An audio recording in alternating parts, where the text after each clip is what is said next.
ઓમ બરાબર છે.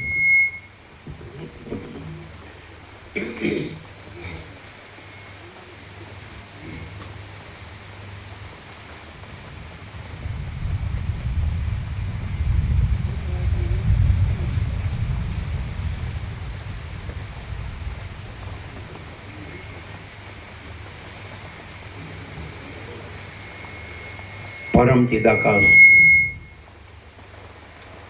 પરમ જ્યોતિ, અખંડ જ્યોતિ,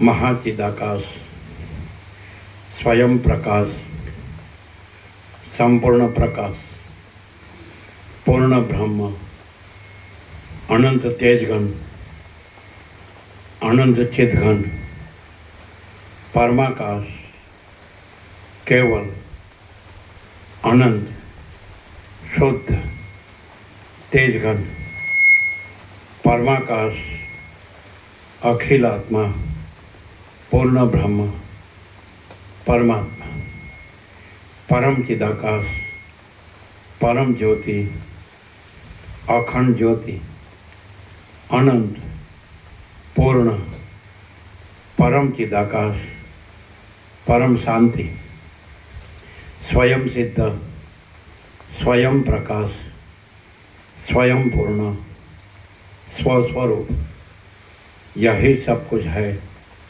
इसके सिवा कुछ नहीं है। शून्यभास, अनंत कोटि, महाकल्पों है ही नहीं। महाचिदाकाश, स्वयं प्रकाश, संपूर्ण प्रकाश, महाचिदाकाश ज्योति, अनंत, अखंड, अभेद, महाचिदाकाश ज्योति, महातत्व, महासामान्य, महाचिदाकाश, स्वसंवेद्य, सहज निर्विकल्प, महाचिदाकाश, परम कैवल्य, परम शांति, परम चिदाकाश, अनंत, पूर्ण, निरपेक्ष सत्य, अनंत, संपूर्ण, अपरिघी, निर्भ्रांत, निरपेक्ष, वसिष्ठ राम, निर्वाण उत्तरार्ध, राउंड 39मो राउंड।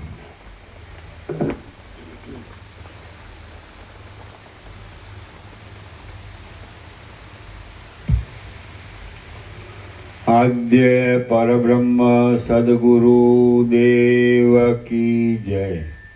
ओम श्री परमात्मने नमः। सद्ग्रंथों में शिरोमणि श्री योग वासिष्ठ महारामायण निर्वाण प्रकरण उत्तरार्ध सर्ग 108मो पेज नंबर 1466 पेज नंबर 1466 सर्ग 108मो। अविद्यानो नाश थता जगतनो नाश थाय छे। राम बोल्या अविद्यानो नाश थता जगतनो नाश थाय छे। आ 108मा सर्गमां ज्यां सुधी अविद्यानो नाश न थाय त्यां सुधी कोई काळे जगतनो अंत आवतो नथी। आ बाबत विશે विस्तारथी अविद्या संबंधी एक विचित्र आख्यान आवशे। पहलाथी लईए थोड़ું ઓછું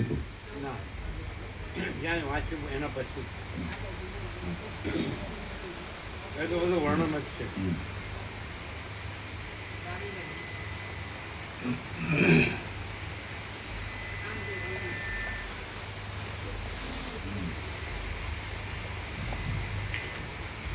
निरंतर प्रातःकाल में उघड़नारा अने सर्व दिशाओं में प्रकाश आपनारा कमळमांथी जेम सूर्यना तड़काथी अपूर्व शोभा उत्पन्न थाय छे तेम निरंतर प्रातःकाल में प्रफुल्ल रहनारा अने सर्वनी आशाओने पूर्ण करनारा ए विपच्छित राजाना प्रतापथी अपूर्व शोभा उत्पन्न थती हती।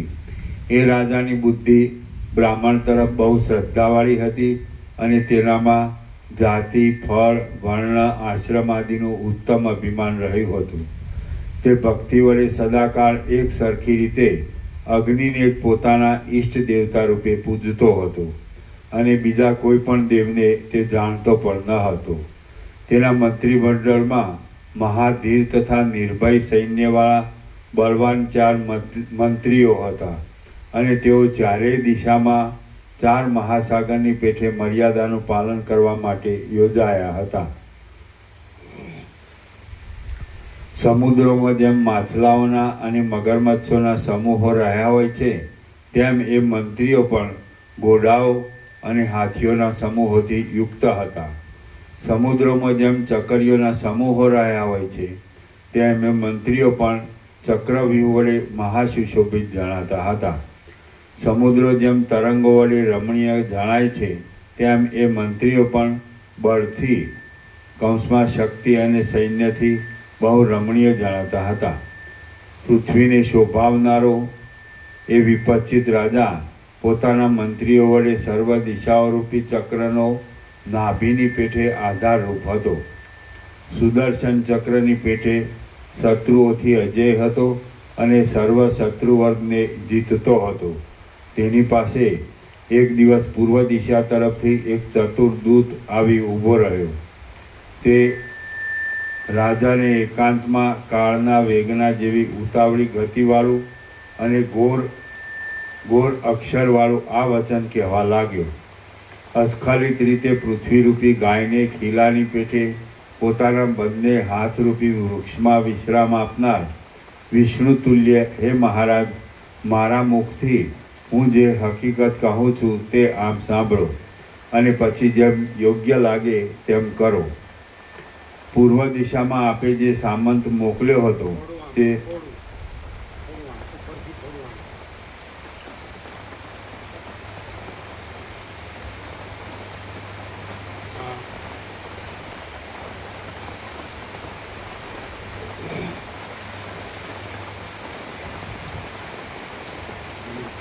પૂર્વ દિશામાં આપે જે સામંત મોકલ્યો હતો તે તાવથી મરણ પામ્યો છે.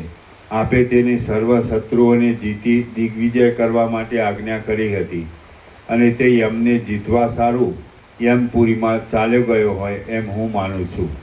આમ પૂર્વ દિશાનો સામંત મરી ગયો એટલે દક્ષિણ દિશાનો નાયક દક્ષિણ દિશા અને પૂર્વ દિશા એ બંનેને જીતવાને પ્રવૃત્તિ કરતો હતો, પણ શત્રુએ તેને પૂર્વ અને પશ્ચિમ દિશા તરફના સૈન્ય સહિત આવીને ઘેરી લઈ મારી નાખ્યો છે. એ દક્ષિણ દિશાનો સામંત મરી ગયા પછી તમે પશ્ચિમ દિશામાં મોકલેલો સામંત પોતાના સૈન્યની સાથે પૂર્વ દિશા અને દક્ષિણ દિશાનું સંરક્ષણ કરવા માટે આદરથી સત્વર આવતો હતો. તેટલામાં તો દક્ષિણ દિશાના રાજાઓ રૂપે રહેલા તેના શત્રુઓ પૂર્વ દિશાના રાજાઓ સાથે મળી ગયા અને તેમણે રસ્તામાં જ યુદ્ધ કરી તેને રણની વચમાં મારી નાખ્યો છે. વશિષ્ઠ બોલ્યા: પૂર્વ દિશા તરફનો દૂત ઉપર પ્રમાણે કહેતો હતો, એટલામાં વળી બીજો દૂત પ્રલયકાળના જળના પ્રવાહની પેઠે ઉતાવળો હોપતો રાજમહેલમાં બેઠો. દૂત બોલ્યો: હે મહારાજ, જેમ પાજ તૂટી જતા પાણીનું પૂર એકદમ ચાલ્યું આવે છે, તેમ આપે ઉત્તર દિશામાં મોકલેલો સેનાધિપતિ સામંત શત્રુઓના ઉપદ્રવ વડે પીડિત થઈ જઈ પોતાના સૈન્ય સહિત આ તરફ પાછો ચાલ્યો આવે છે.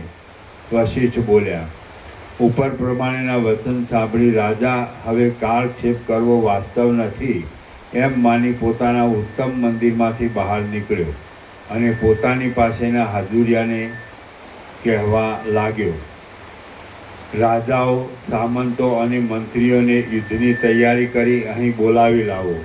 આયુધોની શાળાઓ ઉગાડો અને તેમાંના તીક્ષ્ણ ઘોર હથિયારો લડવૈયાઓને આપો.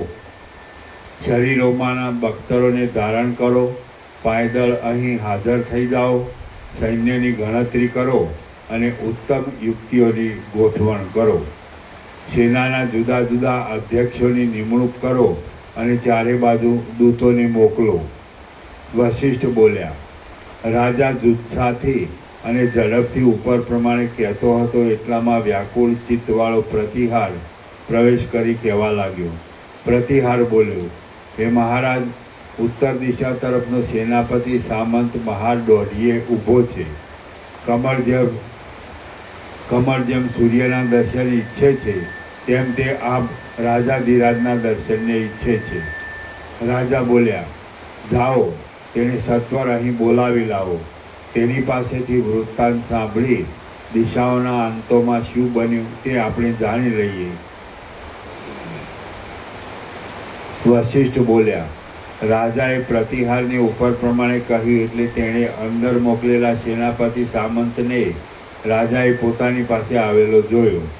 એ સામંત પ્રણામ કરવામાં પરાયણ થઈ રહ્યો હતો. ઘા વાગવાથી તેના સર્વ અવયવો ઘાયલ થઈ ગયેલા હતા. તેનું પ્રત્યેક અંગ બાણો વડે વિંધાયેલું હતું.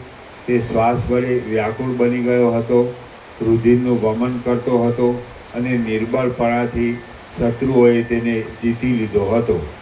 એ સામંત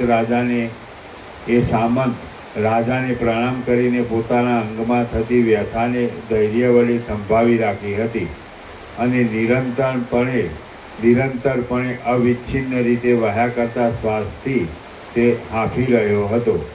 તેણે નીચે પ્રમાણે બોલવાનો આરંભ કર્યો.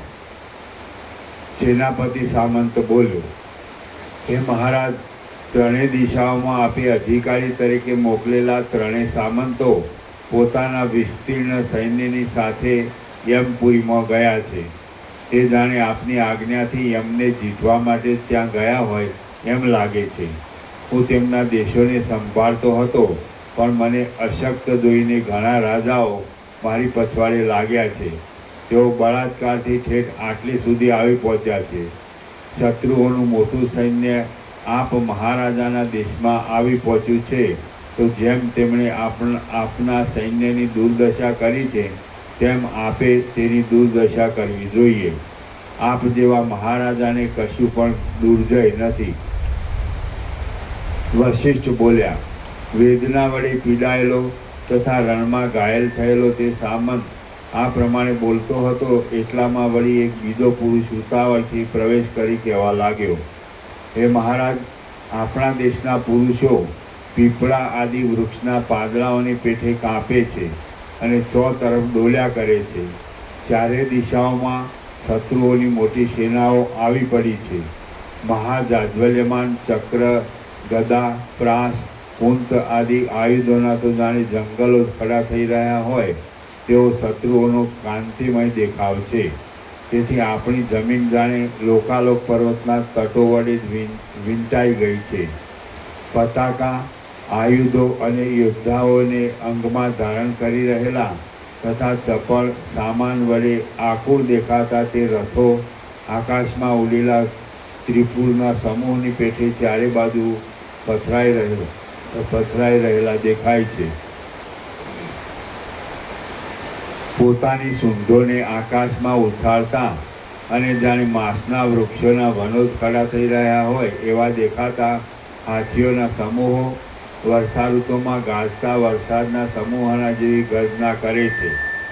પોતાની ગતિના ક્રમ વડે જાણે પૃથ્વી નીચી ઊંચી થયા કરતી હોય તેમ ઘોડાઓના સમૂહ નીચા અને ઊંચા થયા કરે છે તથા પવન વડે ઉછળતા મહાસાગરની પેઠે શબ્દો કરે છે.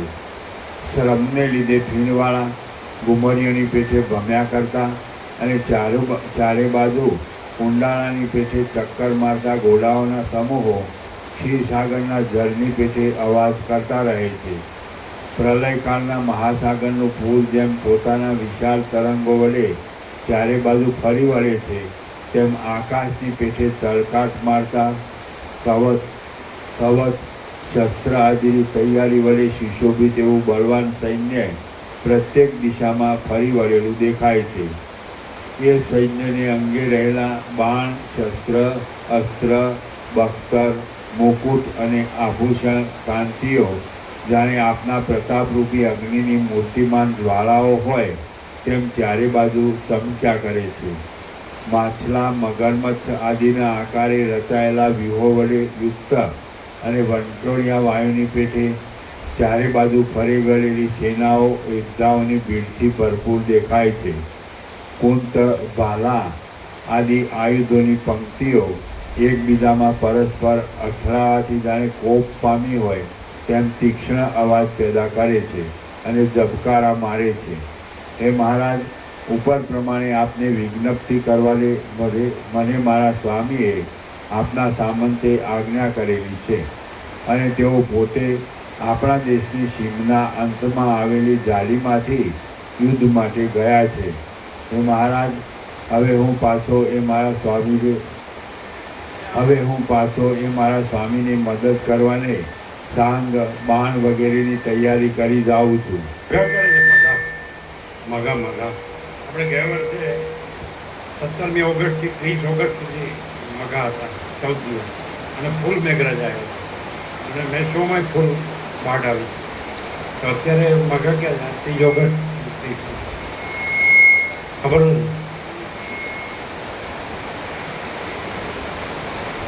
ક્યારે, નહીં ખબર. નહીં તો ગઈ વખતે 17 ઓગસ્ટથી મગા હતા 30 ઓગસ્ટ તો ફૂલ મેઘરાજાની મગા ફૂલ વસ્તુ અને મેસોમાં પાઠ આવ્યો. અત્યારે 30 ઓગસ્ટ છે તો મગા 16મી ગયા હતા ને પ્રભુ યાત્રામાં, એ દિવસે મગા બેઠા હતા. એટલે 15 દિવસનું નક્ષત્ર હોય એટલે પૂરું થઈ ગયું. હવે પુરવાર ચાલુ, પુરવાર એટલે આપણે મગામાં જ યાત્રા કરી. હા, મગામાં. તો એ પછી 7 દિવસ રહેવા જોઈએ ને. 15 દિવસનું નક્ષત્ર હોય ને 16 થી 30 એટલે પૂરું થઈ ગયું. પૂરું થઈ ગયું. ગયા વર્ષ જેવું જ લગભગ.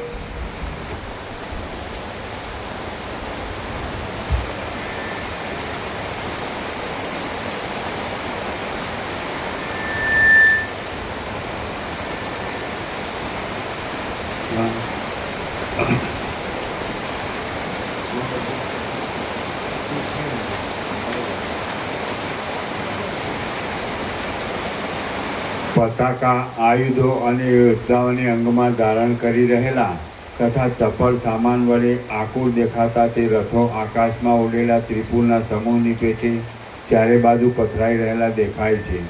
પોતાની સૂંઢોને આકાશમાં ઉછાળતા અને જાણે માંસના વૃક્ષોના વનો જ ખડા થઈ રહ્યા હોય એવા દેખાતા હાથીઓના સમૂહો વર્ષા ઋતુમાં ગાજતા વરસાદના સમૂહોના જેવી ગર્જના કરે છે. પોતાની ગતિના ક્રમ વડે જાણે પૃથ્વી જ ઊંચી નીચી થયા કરતી હોય તેમ ઘોડાઓના સમૂહ નીચા અને ઊંચા થયા કરે છે તથા પવન વડે ઉછળતા મહાસાગરની પેઠે શબ્દો કરે છે. શ્રમને લીધે ફીણવાળા ઘુમરીઓની પેઠે ભમ્યા કરતા અને ચારે બાજુ કુંડાળાની પેઠે ચક્કર મારતા ઘોડાઓના સમૂહો ક્ષીર સમુદ્રના જળની પેઠે અવાજ કરતા રહે છે. પ્રલયકાળના મહાસાગરનું પૂર જેમ પોતાના વિશાળ તરંગો વડે ચારે બાજુ ફરી વળે છે તેમ આકાશની પેઠે ચળકાટ મારતા કવચ શસ્ત્ર આદિની તૈયારી વડે સુશોભિત એવું બળવાન સૈન્ય પ્રત્યેક દિશામાં ફરી વળેલું દેખાય છે. એ સૈન્યને અંગે રહેલા બાણ, શસ્ત્ર, અસ્ત્ર, બખ્તર, મુકુટ અને આભૂષણ કાંતિઓ જાણે આપના પ્રતાપરૂપી અગ્નિની મૂર્તિમાન જ્વાળાઓ હોય તેમ ચારે બાજુ ચમક્યા કરે છે.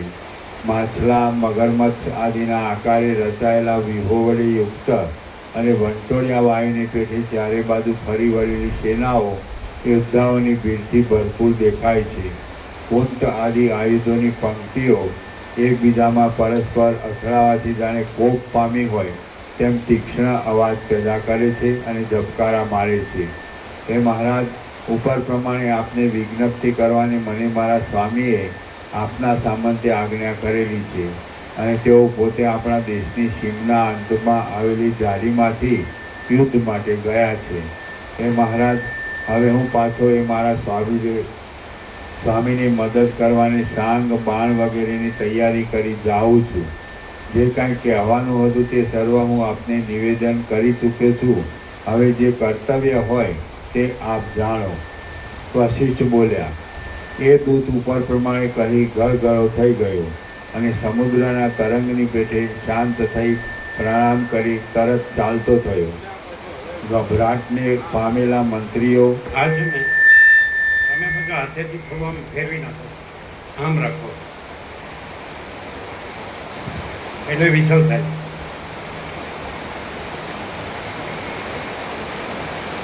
હા હા હા હા તમે પાછું હાથેથી હલાવી નાખો.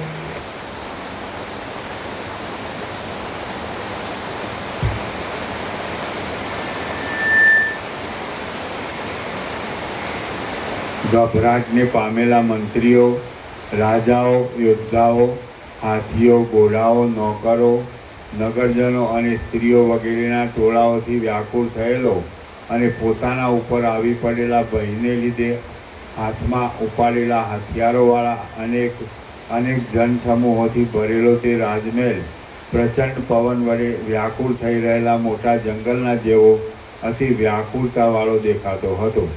શ્રી યોગ વાસિષ્ઠ મહારામાયણમાં નિર્વાણ પ્રકરણના ઉત્તરાર્ધનો પાર્થિવ સમરભ વર્ણન નામનો સર્ગ 108મો સમાપ્ત. સર્ગ 100 મામા પ્રભુ આવ્યા. મેર નથી, ત્યાં નથી, અહીં તો અહીંથી જ છે. ક્યાંથી? દેગામ દેગામ અહીંયા જ છે.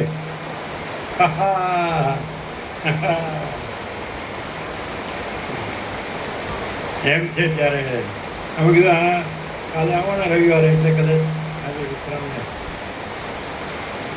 અહીંયા જ છે.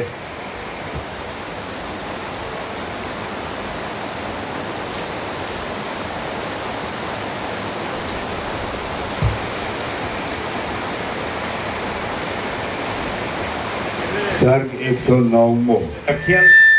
રખિયાલની આ બાજુ કે શું કે છે? શું કે છે? રખિયાલથી વળ્યા પછી ચાલુ થયું. એટલે અહીંયા જ છે. હા, ये बात है.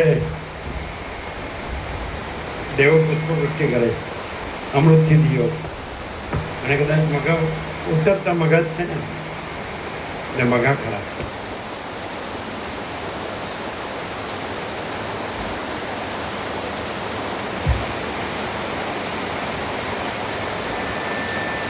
સર્ગ 109મો. રાજાએ સ્વદેહને અગ્નિમાં હોમી તેમાંથી 4 દેહ ઉત્પન્ન કર્યા. આ 109મા સર્ગમાં મંત્રીઓના વચન સાંભળી રાજા પોતાના દેહનો અગ્નિમાં હોમ કરશે અને તેના બીજા 4 દેહ તરત અગ્નિમાંથી ઉત્પન્ન થશે તે વિશે વર્ણન કરવામાં આવશે. વશિષ્ઠ બોલ્યા, જેમ દૈત્યોએ સ્વર્ગલોક દબાવવાથી વ્યાકુળ થઈ ગયેલા ઇન્દ્ર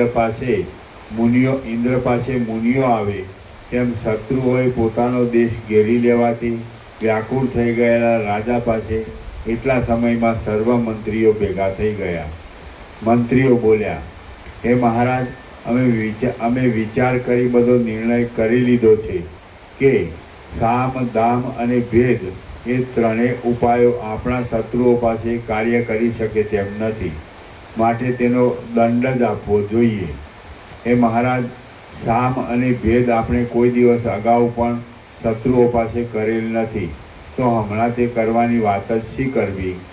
આપણા શત્રુ એ મ્લેચ્છ લોકો મહાપાપી છે, ધનાઢ્ય છે, જુદા જુદા દેશમાંથી આવી ભેગા થયા છે, શસ્ત્ર આદિની સારી તૈયારીઓવાળા છે, સંખ્યામાં બહોળા છે અને આપણા છિદ્રોને બરાબર જાણનારા છે, માટે તેઓ શામ આદિ ઉપાયને માને એમ નથી. આ બાબતમાં સારી રીતે સાહસ કર્યા વિના બીજો કશો ઉપાય નથી. તેથી હવે તરત રણ સંગ્રામને માટે ઉદ્યોગ કરો.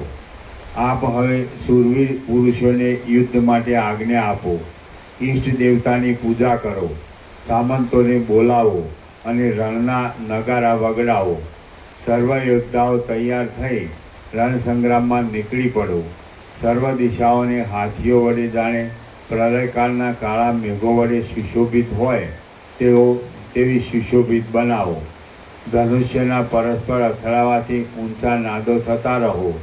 પ્રત્યંચાના સમૂહોના શબ્દ સંભળાવો અને અર્ધચંદ્રના આકારે રાખેલા ધનુષ્યો વડે દિશાઓ વરસાદના વાદળાઓની પેઠે શ્યામ થઈ રહો. તમે તો 5 જણની જગ્યા હોય છે ને 4 જ કેમ આવ્યો? 5 પણ કીધું નહીં હોય. કીધું તું શું કહે છે? બીમાર છે. બીમાર છે? કોણ બીમાર છે? નરોડા વાળા પ્રભુ ભીખા પ્રભુ. એમ બરાબર.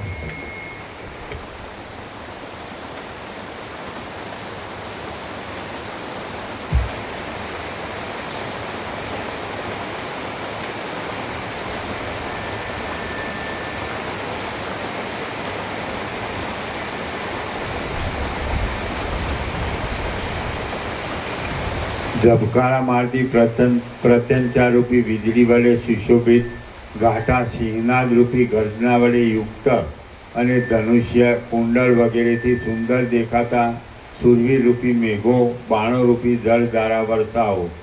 રાજા બોલ્યો, ભલે તમે સર્વ યુદ્ધ માટે નીકળો. નગરની રક્ષા માટે અને વ્યૂહરચના વગેરે સંબંધી જે ગોઠવણ કરવી ઘટે તે કરો. હું સ્નાન કરી અગ્નિનું પૂજન કરી પછી રણભૂમિમાં આવું છું. વશિષ્ઠ બોલ્યા. રાજાએ એ પ્રમાણે કહ્યું ત્યારે તે મોટા કાર્યમાં વ્યગ્ર હતો, છતાં તેણે તેમને છોડી દીધા. પછી તરત વર્ષા ઋતુમાં નવો બગીચો જેમ જળ વડે ભીંજાઈ જાય છે તેમ પોતે ગંગાજળથી ભરેલા ગડાઓ વડે નાહ્યો.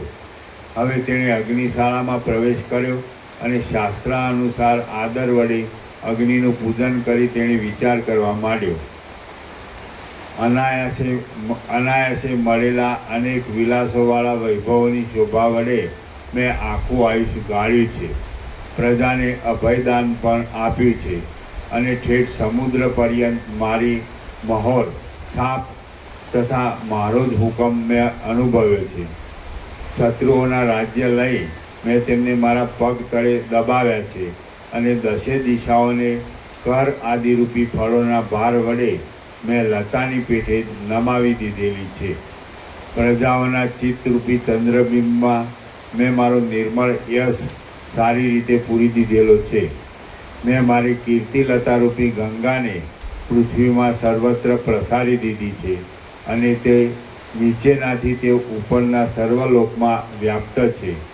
સંબંધીઓ, મિત્રો, પૂજ્ય બ્રાહ્મણ વગેરે ગુરુજનો અને બંધુઓના ઘરોને મેં ખજાનાની પેઠે રત્નો વડે ભરી દીધેલા છે અને મેં દિગ્વિજય કરતા સમુદ્રના તીરમાં નારિયેળના રસના આસવનું પાન કર્યું છે.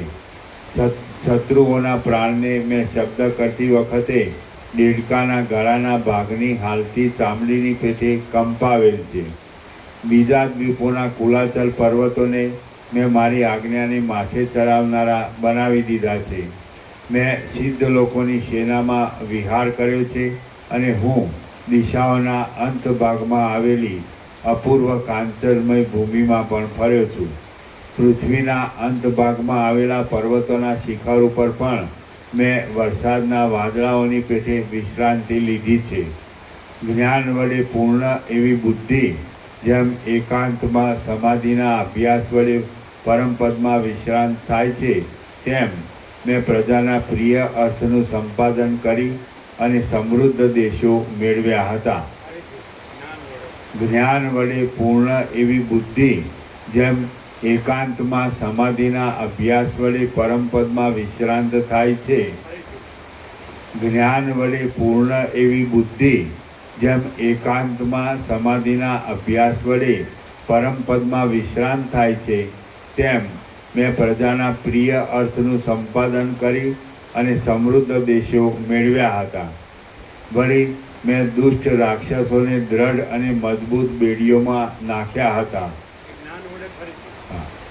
જ્ઞાન વડે પૂર્ણ એવી બુદ્ધિ જેમ એકાંતમાં સમાધિના અભ્યાસ વડે પરમપદમાં વિશ્રાંત થાય છે.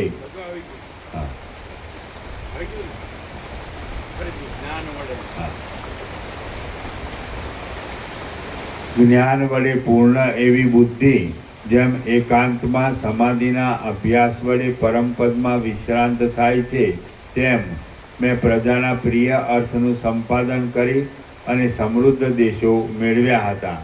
વળી મેં દુષ્ટ રાક્ષસોને દ્રઢ અને મજબૂત બેડીઓમાં નાખ્યા હતા. એકબીજાને પરસ્પર બાદ ન આવે તેમ સમાન રીતે થયા કરતા ધર્મ, અર્થ અને કામ વડે મેં મારું આજ દિવસ સુધીનું વય ગાળ્યું છે. હું હમણાં જાણે યશનું અત્યંત પાન કરી ધવલ થઈ ગયો હોઉં તેમ જરા વડે દોડો થઈ ગયો છું. મને હમણાં લીલા ઘાસ ઉપર પડેલા ઝાકળના બિંદુઓના સમૂહ જેવું દોડું વૃદ્ધ વય પ્રાપ્ત થયું છે અને તે સર્વ ભોગોના આનંદથી રહિત છે. વિશેષમાં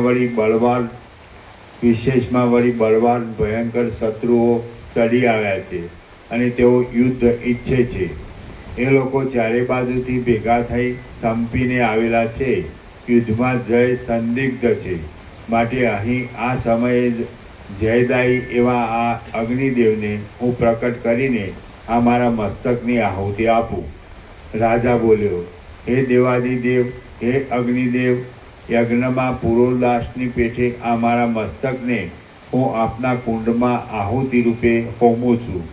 હે મહારાજ, જો મારા આ કૃત્યથી આપ પ્રસન્ન થયા હો તો બળવાન અને લક્ષ્મીવાન એવા નારાયણના 4 ભુજની પેઠે બળવાન અને લક્ષ્મીવાન એવા મારા 4 દેહ આ કુંડમાંથી ઉત્પન્ન થાવ.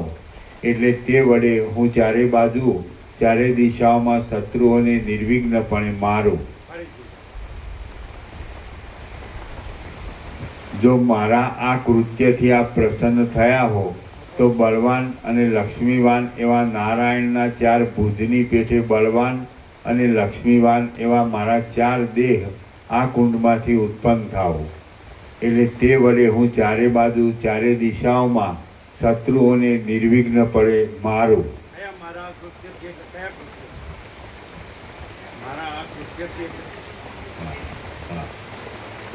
રાજા બોલ્યો, હે દેવાદિદેવ, હે અગ્નિદેવ, યજ્ઞમાં પુરોડાસની પેઠે આ મારા મસ્તકને હું આપના કુંડમાં આહુતિ રૂપે હોમું છું. હે મહારાજ, જો મારા આ કૃત્યથી આપ પ્રસન્ન થયા હો તો બળવાન અને લક્ષ્મીવાન એવા નારાયણના 4 ભુજની પેઠે બળવાન અને લક્ષ્મીવાન એવા મારા 4 દેહ આ કુંડમાંથી ઉત્પન્ન થાવ. એટલે તે વડે હું ચારે દિશાઓમાં શત્રુઓને નિર્વિઘ્નપણે મારું. હે મહારાજ, હું જ્યારે આપનું સ્મરણ કરું ત્યારે આપે મને દર્શન આપવું. વશિષ્ઠ બોલ્યા, આમ એ રાજાએ કહ્યું પછી બાળક જે લીલા વડે ચપળ કમળને છેદી નાખે છે તેમ તેણે ખડગ લઈને તે વડે પોતાના માથાને છેદી નાખ્યું. આમ છેદેલા પોતાના મસ્તકને તે રાજા અગ્નિમાં હોમવા જાય છે તેઓ તે પોતે ધડ સહિત અગ્નિમાં જઈ પડ્યો. અગ્નિએ હવી રૂપે તેનો ઉપયોગ કરી પાછું તેને બદલે 100 ગણું આપ્યું. કેમ કે જે મહાન પુરુષોના ઉપયોગ માટે કલ્પાયેલ હોય છે તે તરત વૃદ્ધિ પામે છે. કેમ કે જે મહાન પુરુષોના ઉપયોગ માટે કલ્પાયેલ હોય છે તે તરત વૃદ્ધિ પામે છે. પછી નારાયણ ભગવાન જેમ સમુદ્રમાંથી બહાર નીકળે છે તેમ તે રાજા અગ્નિમાંથી જુદા જુદા 4 દેહ બહાર નીકળ્યો. ત્યારે તે તેજના સમૂહ વડે મહાપ્રદીપ્ત દેખાતો હતો. તેના તે 4 દેહો સૂર્યની કાંતિ વડે પ્રકાશવાળા હતા અને સાથે ભેળા જ ઉત્પન્ન થયેલા હતા. ઉત્તમ મુકુટ, આભૂષણો, આયુધો તથા વસ્ત્રો વડે તે સુશોભિત હતો. તેઓ બખ્તરો અને મસ્તકના રક્ષણના સાધનો વડે યુક્ત હતા અને મુકુટના રત્નો, કંકણો તથા બાજુબંધોથી સુશોભિત હતા. તે સર્વ હારો તથા કુંડલોની રચના વડે રમણીય હતા. સર્વની રક્ષા કરતા હતા અને મોટા મનના હતા. સર્વેનો આકાર એક સરખો જ હતો અને તેમના અવયવો પણ સરખા જ હતા. ઉચ્ચૈશ્રવા નામના ઇન્દ્રના ઘોડાના જેવા રમણીય તથા ચપળ એવા ઉત્તમ ઘોડા ઉપર તેઓ ચડ્યા હતા. તેઓ સુવર્ણ સહિત બાણો તથા ભાથાઓ વડે યુક્ત હતા અને મહાસ્વચ્છ ઉદાર ચિત્તવાળા હતા.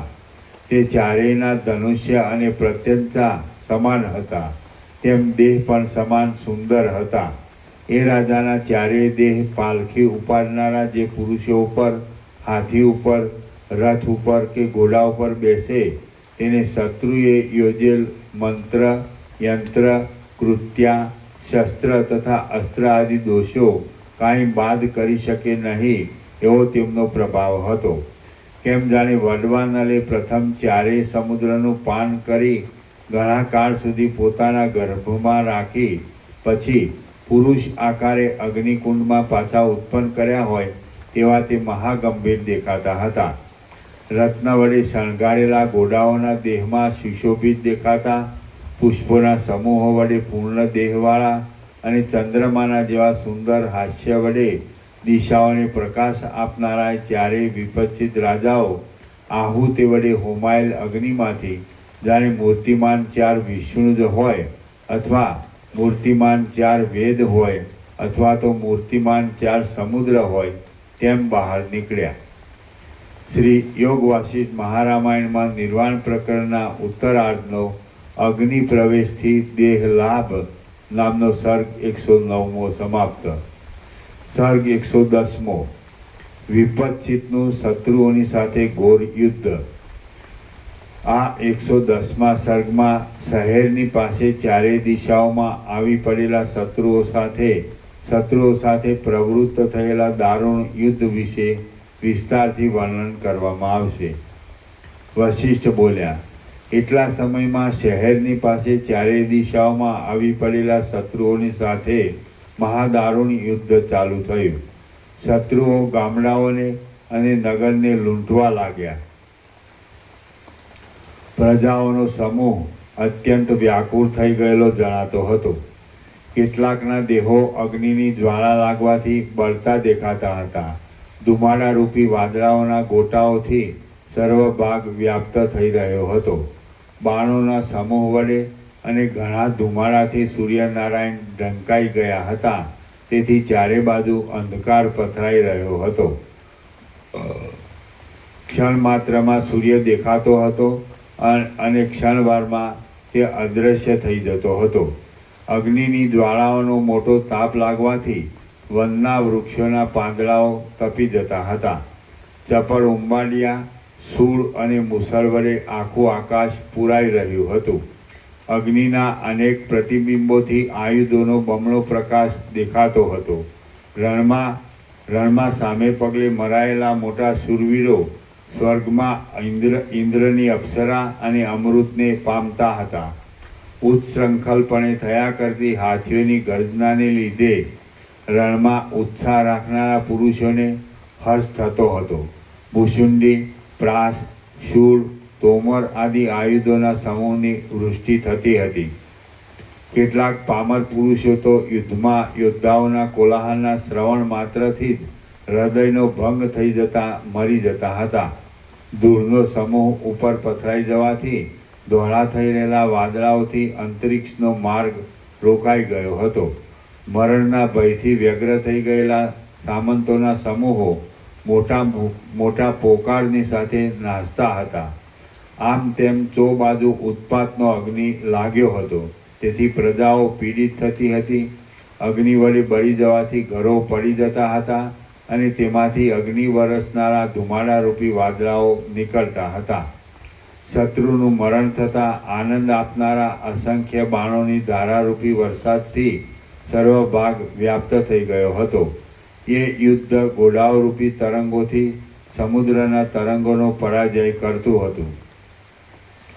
હાથીઓના દાંત ભીસાવાથી મંદ રીતે થયા કરતા ચિત્કારના શબ્દ વડે કાનને અરુચિ ઉત્પન્ન થતી હતી. ગઢના ઉપરના ભાગમાં આવેલી કોટડીઓની ભીંતો ઉપર ઉત્તમ યોદ્ધાઓએ કાંટાઓ પાથરી દીધા હતા અથવા કાંટાની પેઠે બાણો ખોડી દીધા હતા. અગ્નિ વડે વીંટાયેલા અને કુંઠિત થઈ ગયેલા ગઢોની ઉપરની મેડીઓના શિખરોમાં અગ્નિની જ્વાળાઓ નૃત્ય કરતી હતી. ચારે બાજુ મોટા આડંબરની સાથે અસ્ત્રો ઉછળતા હતા અને તેથી મનુષ્યોના જવા આવવામાં હરકત થતી હતી. આકાશમાં ઉડ્યા કરતી મહેલોની ધજાઓમાં પવન અથડાવાથી પટપટ અવાજ થતો હતો. હાથીઓના દંતશૂળના ગુણો જોઈ તેની સ્પર્ધાથી, પાષાણના અથડાવાથી થતા આયુધોના ઘસારાના અવાજથી અને હાથીઓની મોટી ગર્જનાથી યુદ્ધમાં ઉત્સાહ ઉત્પન્ન કરાવી જાણે દિગ્ગજોને ત્યાં બોલાવતા હોય તેવો દેખાવ નજરે પડતો હતો. આકાશરૂપી મહાસાગર નિરંતર વહ્યા કરતા બાણોરૂપી નદીના પૂર વડે પૂર્ણ થઈ રહ્યો હતો.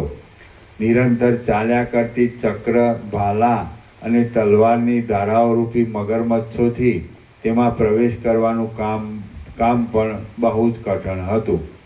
સિંહનાદ કરી રહેલા યોદ્ધાઓ એકબીજામાં પરસ્પર અથડાતા હતા. તેમના બખ્તરોના ઉત્કટ અવાજથી શોભી રહેલા જણજણાટનો શબ્દ આખા દ્વીપના પ્રદેશમાં ફરી વળતો હતો. પગના પ્રહાર વડે કચરાઈ ગયેલા બાણોથી ત્યાં કાદવ જામી ગયો હતો.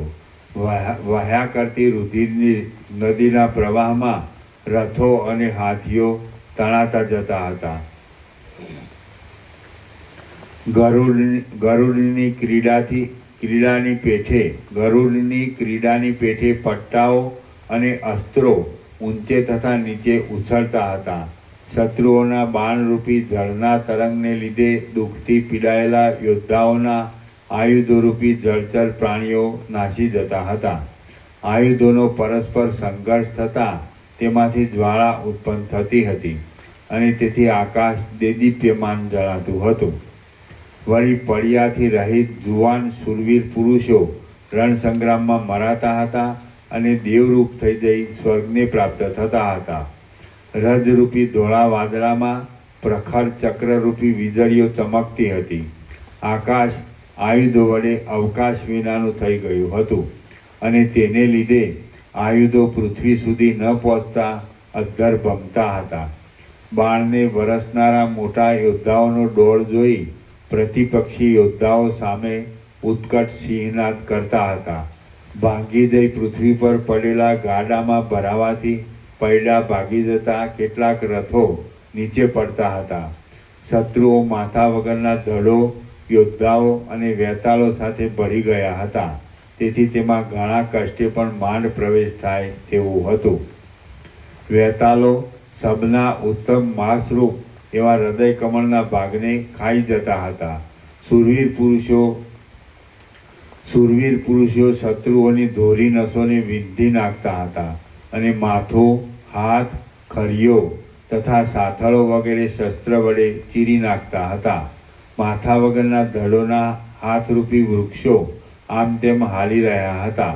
તેથી આકાશ એક જંગલ જેવું બની ગયું હતું. કૂદકા મારતા અને ચપળ હાસ્યવાળા વેતાળો આનંદથી ખુશખુશાલ થઈ ગયા હતા અને તેઓ પોતાના કરંડિયાઓને શબોથી ભરી લેતા હતા. બખ્તરો ધારણ કરી લઈ ભવ્ય દેખાવવાળા આડંબર વડે સુંદર દેખાતા શૂરવીર યોદ્ધાઓની ચડી ગયેલી ભ્રુકુટીનો મહાભયંકર દેખાવ નજરે આવતો હતો.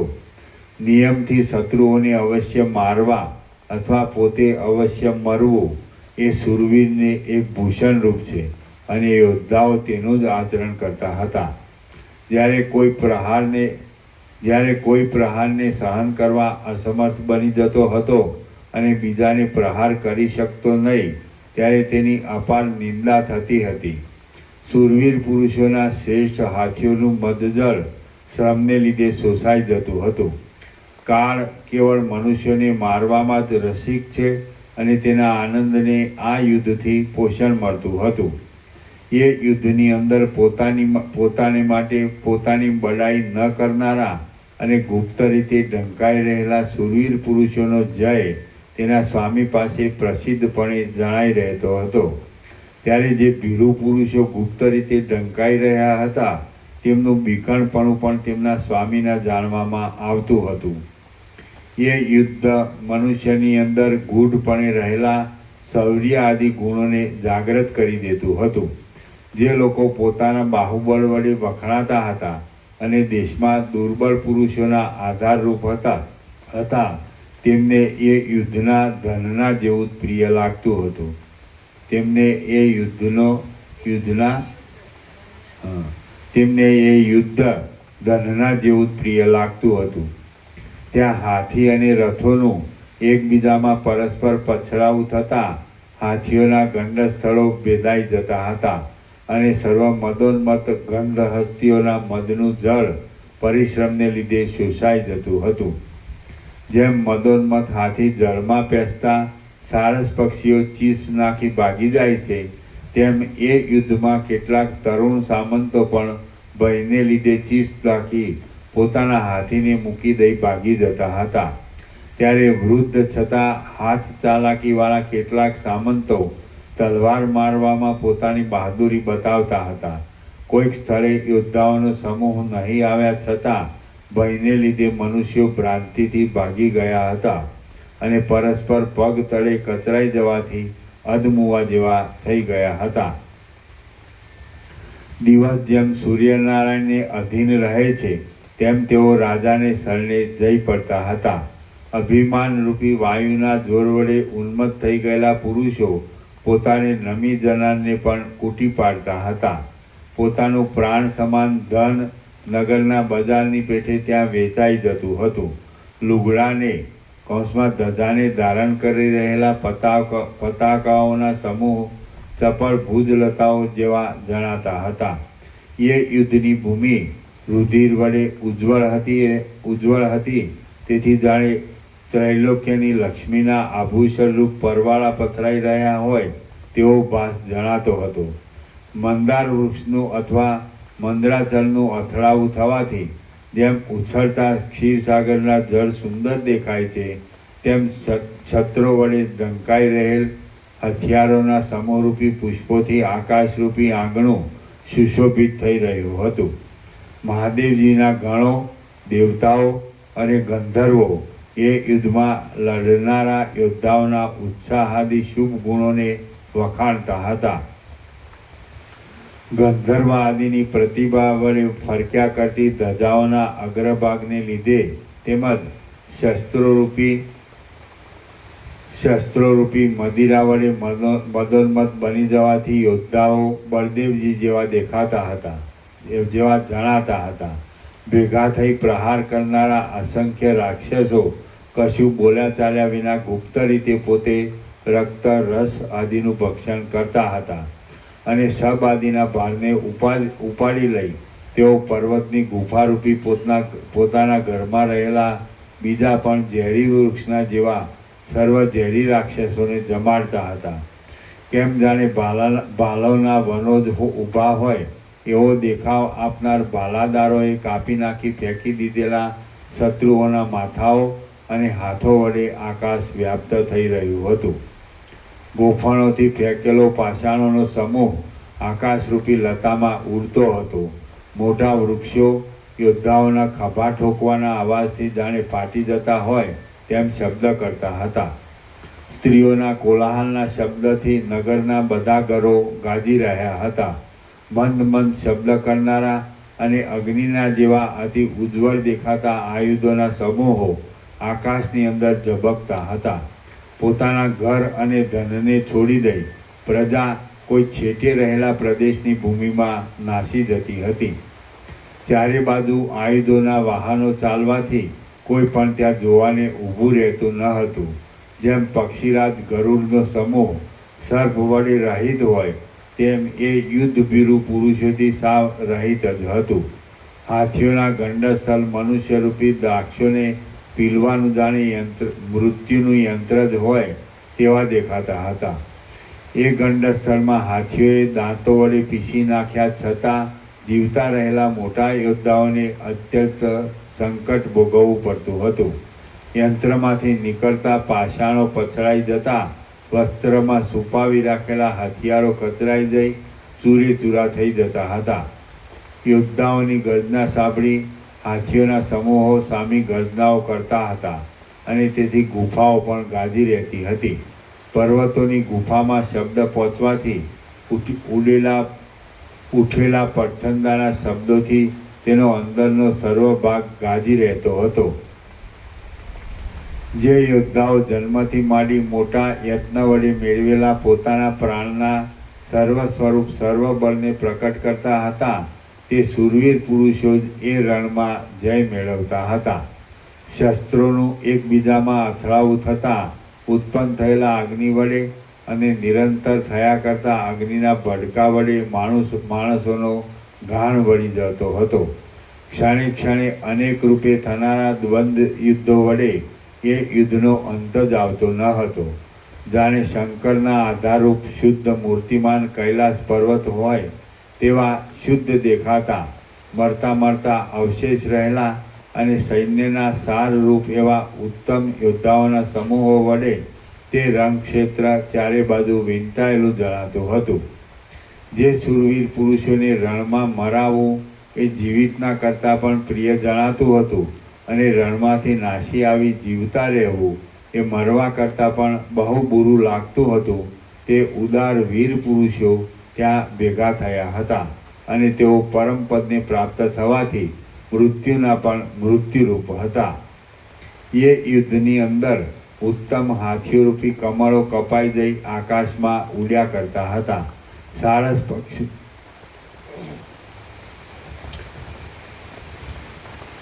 સારસ પક્ષીઓ જેમ તળાવની અંદર દીપી નીકળે છે તેમ એ યુદ્ધમાં અતિ બળવાન યોદ્ધાઓ ઝળકી ઉઠતા હતા. ગોફણના ફેંકવાના પ્રવાહરૂપી નદીઓના અવાજથી તત્કાળ કપાઈ ગયેલા તથા આકાશમાં ઉડતા માથાના કૌંસમાં ખોપરીના શબ્દોથી બાણરૂપી જળની વૃષ્ટિ કરનાર યોદ્ધાઓના સિંહનાદથી આકાશમાં ફેલાઈ ગયેલા આયુધોના અવાજથી અને ઘોડાઓના સમૂહોની તથા હાથીઓની ગર્જનાથી એ યુદ્ધ ભરાઈ ગયું હતું અને કાન બેરા થઈ જવાથી તેમાં કશું સંભળાતું ન હતું. તે યુદ્ધ સંધિના બંધોથી રહિત એક સળંગ પાષાણના ગર્ભના જેવું સ્તબ્ધ થઈ ગયું હતું. સર્ગ 110મો સમાપ્ત. સર્ગ 111મો. વિપશ્ચિત રાજા પોતે યુદ્ધમાં ઉતર્યો. આ 111મા સર્ગમાં પોતાના સૈન્યનો હ્રાસ થતાં રાજા પોતે યુદ્ધભૂમિમાં આવી વાયવ્ય અસ્તુરોથી શત્રુઓનો ક્ષય કરશે તે વર્ણવાશે. વશિષ્ઠ બોલ્યા, આમ પ્રલયના જેવો રણસંગ્રામ પ્રવૃત્ત થઈ રહ્યો હતો અને રણાંગણમાં સેનાઓનું જવું આવવું થતું હતું. આકાશની અંદર તુરી, ભેરી, મોટા શંખો અને ખડગોનો અવાજ સંભળાતો હતો. તેમજ વીર પુરુષોના ધનુષ્યના શબ્દોનો ઊંચો સ્વર થઈ રહ્યો હતો.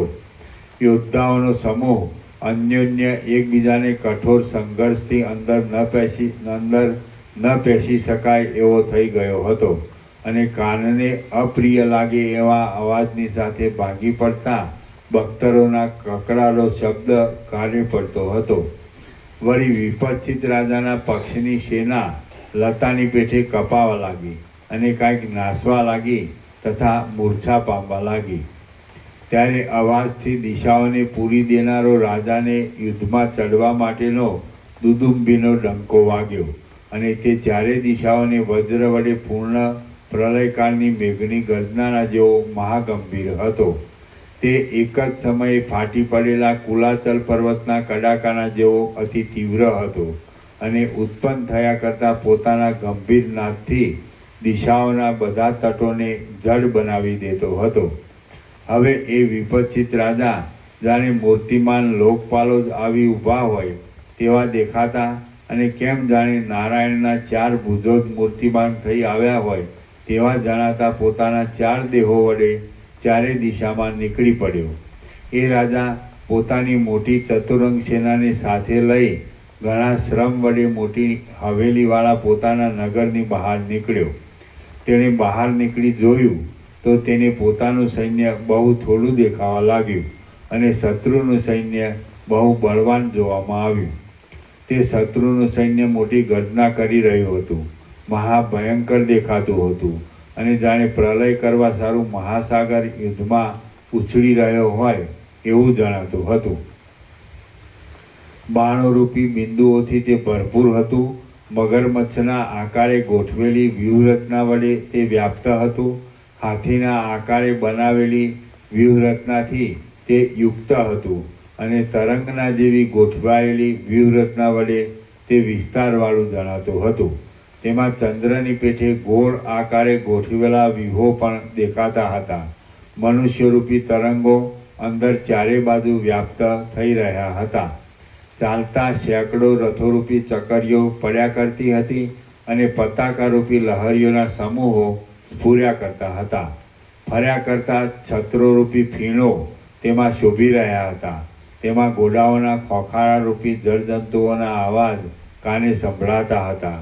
હથિયારોરૂપી જળ તેમાં ભર્યું હતું અને તે વહ્યા કરતી શસ્ત્રોની ધારા વડે સુશોભિત દેખાતું હતું. વળી તર્યા કરતા ચપળ હાથીઓરૂપી જળઘોડાઓનો સમૂહ તરંગોની પેઠે તેમાં દેખાતો હતો.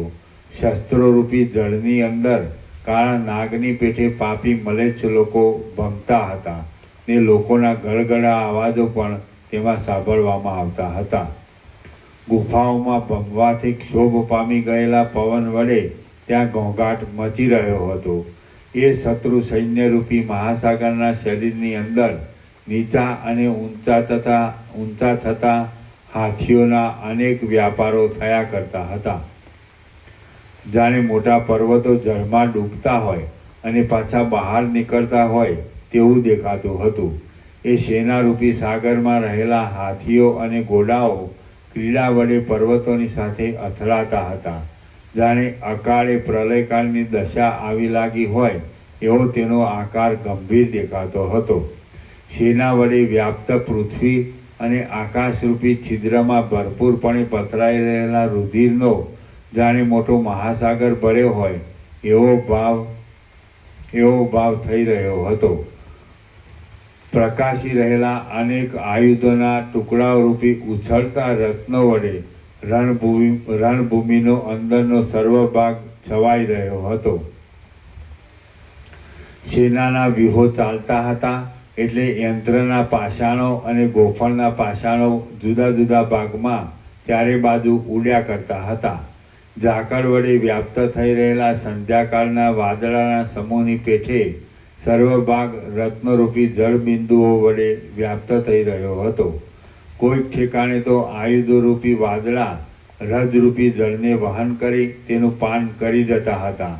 રણની અંદર ઊભેલા શત્રુ સૈન્યરૂપી સમુદ્રને જોઈ વિપચ્છિત રાજાએ મનમાં વિચાર કર્યો કે હું આનું અગત્ય મુનિની પેઠે પાન કરી જાઉં. પછી જેમ ત્રિપુરાસુરનો વધ કરવાને તૈયાર થઈ રહેલા મહાદેવજી શિખરોના આધારરૂપ મેરુ પર્વતરૂપી ધનુષ્યની અંદર પોતાના અસ્ત્રને સાધે તેમ એ રાજાએ એ રણરૂપી સમુદ્રને પી જવા માટે વાયવ્યાસ્ત્રનું સ્મરણ કર્યું અને તેને ચારેય દિશાઓ તરફ સાધ્યું. પોતાના દેશના સૈન્યના શ્રેય માટે અને શાંતિ માટે રાજાએ અગ્નિદેવને નમસ્કાર કર્યા. તે સંબંધી કાંઈ જપ કર્યા અને તે દારૂણ વાયવ્યાસ્ત્રને શત્રુની સેના તરફ મૂક્યું. જેમ એણે એ વાયવ્યાસ્ત્રને મૂક્યું તેમ તેની સહાય માટે તેણે શત્રુરૂપી તડકાને શાંત કરવા માટે પર્જન્યાસ્ત્રને પણ મૂક્યું. એ પર્જન્યાસ્ત્ર બીજા મોટા અસ્ત્રોમાં એક મુખ્ય પંક્તિ ધરાવતું હતું. આમ ચારે દિશાઓમાં એ બે અસ્ત્રો મૂકવામાં આવ્યા એટલે 8 રૂપે થઈ રહેલા એ રાજાના ધનુષ્યમાંથી દિશાઓને મંડળને પૂરી દેનારી બાણની અસંખ્ય નદીઓ વહેવા લાગી. વળી ત્યાં ત્રિશૂળની નદીઓ વહેવા લાગી. ત્યાં સાંગ, ભૂસુંડી, મુદગર, ભાલા અને ચક્ર આદિ આયુધોની નદીઓ વેગથી વહેવા લાગી. વળી ત્યાં પરશુ, તોમર, ગોફણ, પાષાણ આદિની નદીઓ વેગથી ચાલવા લાગી. ત્યારે પવનો પણ જાણે પ્રલયકાળનું સૂચન કરતા હોય તેવા મહાભયંકર વાતા હતા. ત્યારે વજ્રોની નદીઓનું, વીજળીઓની નદીનું અને જળધારાઓની નદીઓનું પૂર ચાલતું હતું તથા ખડગોની વૃષ્ટિ પણ ત્યાં વહેવા લાગી હતી. બાણોની સાથે જળની અને પવનની મોટી વૃષ્ટિ વડે વૃદ્ધિ પામેલા જાણે મૂર્તિમાન ઉત્પાતો જ હોય તેમ પુષ્ટ થઈ ગયેલા સર્પો પણ જાણે પ્રલયકાળમાં ફાટેલા મોટા પર્વતોમાંથી નીકળી પડતા હોય તેમ એ સમયે નીકળતા હતા. એ વિપચિત રાજાના અસ્ત્રોની વૃષ્ટિ વડે શત્રુનો સેનારૂપી સાગર કશા પણ વિલંબ વિના તત્કાળ દૂરના ઢગલાની પેઠે ચારે બાજુ ઉડી ક્યાંય જતો રહ્યો. જળ, વજ્ર અને શસ્ત્રોની વૃષ્ટિ વડે તથા પ્રપંચ પવનો વડે શત્રુના સૈન્યો પાળરૂપી બંધન વિનાના થઈ રહેલા તળાવોની પેઠે ચારે બાજુ ભાગવા લાગ્યા. શત્રુની ચારે અંગવાળી સેનાઓનો સમૂહ પાછો હટી જઈ વર્ષા ઋતુમાં પર્વતમાં વહ્યા કરતી નદીના મોટા પ્રવાહની પેઠે પલાયન કરી ચારે દિશાઓમાં જતો રહ્યો. વાયુના પ્રવાહ વડે ઉડ્યા કરતા સ્વેદ વડે આદ્ર અને કપાઈ પડેલા પતાકાઓની ધજાઓરૂપી વૃક્ષો નાચતા એવા શત્રુ સૈન્યરૂપી નદીમાં તણાતા જતા હતા તથા મરીના પુષ્પોની સાથે ચપળ તલવારોરૂપી લતાના વનો અથડાતા હતા. નાસવાની અશક્તિને લીધે આરોટ્યા કરતા પુષ્ટ મનુષ્યરૂપી પાષાણોના બિંદુરૂપે પથરાઈ ગયેલા રુધિર વડે એવો તો બીભત્સ દેખાવ નજરે આવતો હતો કે તેનું વર્ણન થઈ શકે તેમ ન હતું. નાસ્તા પડી જવાથી મૂર્છિત થઈ ગયેલા યોદ્ધાઓના ઘોઘરા અવાજથી હૃદય ભેદાઈ જાય તેમ થઈ રહ્યું હતું. પ્રવાહમાં વહ્યા જતા મોટા હાથીઓના દાંતનું વૃક્ષોની સાથે અથડાવું થવાથી ચડચડાટનો અવાજ થતો હતો અને તે ગાજતા મેઘનો પણ તિરસ્કાર કરતો હતો. શસ્ત્રો સાથે શિલા આદિનો સંઘર્ષ થતાં તેમાંથી શબ્દો ઉત્પન્ન થતા હતા અને તે નદીના કાંઠાના વૃક્ષોમાં રહેલા પુષ્પોમાં ગુંજારવ કરતા ભમરાઓના શબ્દનું અનુકરણ કરતા હતા. ત્યાં ખોખારા મારતા અને તરતા ચપળ ઘોડાઓરૂપી તરંગો જોવામાં આવતા હતા. રથ આદિનું અને યોદ્ધાઓના ચક્રોનું શિલાઓમાં અથડાવું થતાં ત્યાં એક જાતનો વિચિત્ર શબ્દ પેદા થતો હતો અને તેને બીજા પક્ષીઓના અવાજથી પુષ્ટિ મળતી હતી. પાયદળ, રથ, હાથી અને ઘોડાઓનું શિલાઓ સાથે અથડાવું થતું હતું અને તેથી અનેક જાતની વિટંબણાઓ થતી હતી. કાનને અપ્રિય લાગે એવા હથિયારોના, માણસોના અને પક્ષી આદિના અનેક જાતના અવાજો ચારે બાજુ ઘટપણે સંભળાતા હતા. મર્યા એવા મનુષ્યોના ઘાટા કોલાહલથી નાચતી શત્રુ સેના આકુળ બની ગઈ હતી. સેનારૂપી જળ સમૂહરૂપી મોટી કરચલીઓ ચકરીઓમાં ગળગળો અવાજ ચાલુ રહ્યો હતો. રુધિરના બિંદુઓની ઝાકળના જેવી વૃષ્ટિ થવાથી જાણે સંધ્યાકાળના વાદળાના ચંદરવો બાંધવામાં આવ્યો હોય તેવો ભાવ દેખાતો હતો.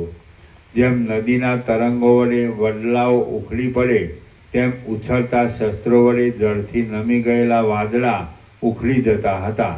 વૃષ્ટિને લીધે કાદવવાળા થઈ રહેલા પૃથ્વીરૂપી તટને રસ્તો કરવા માટે ખોદીને સાફ અને સુશોભિત કરવામાં આવતું હતું.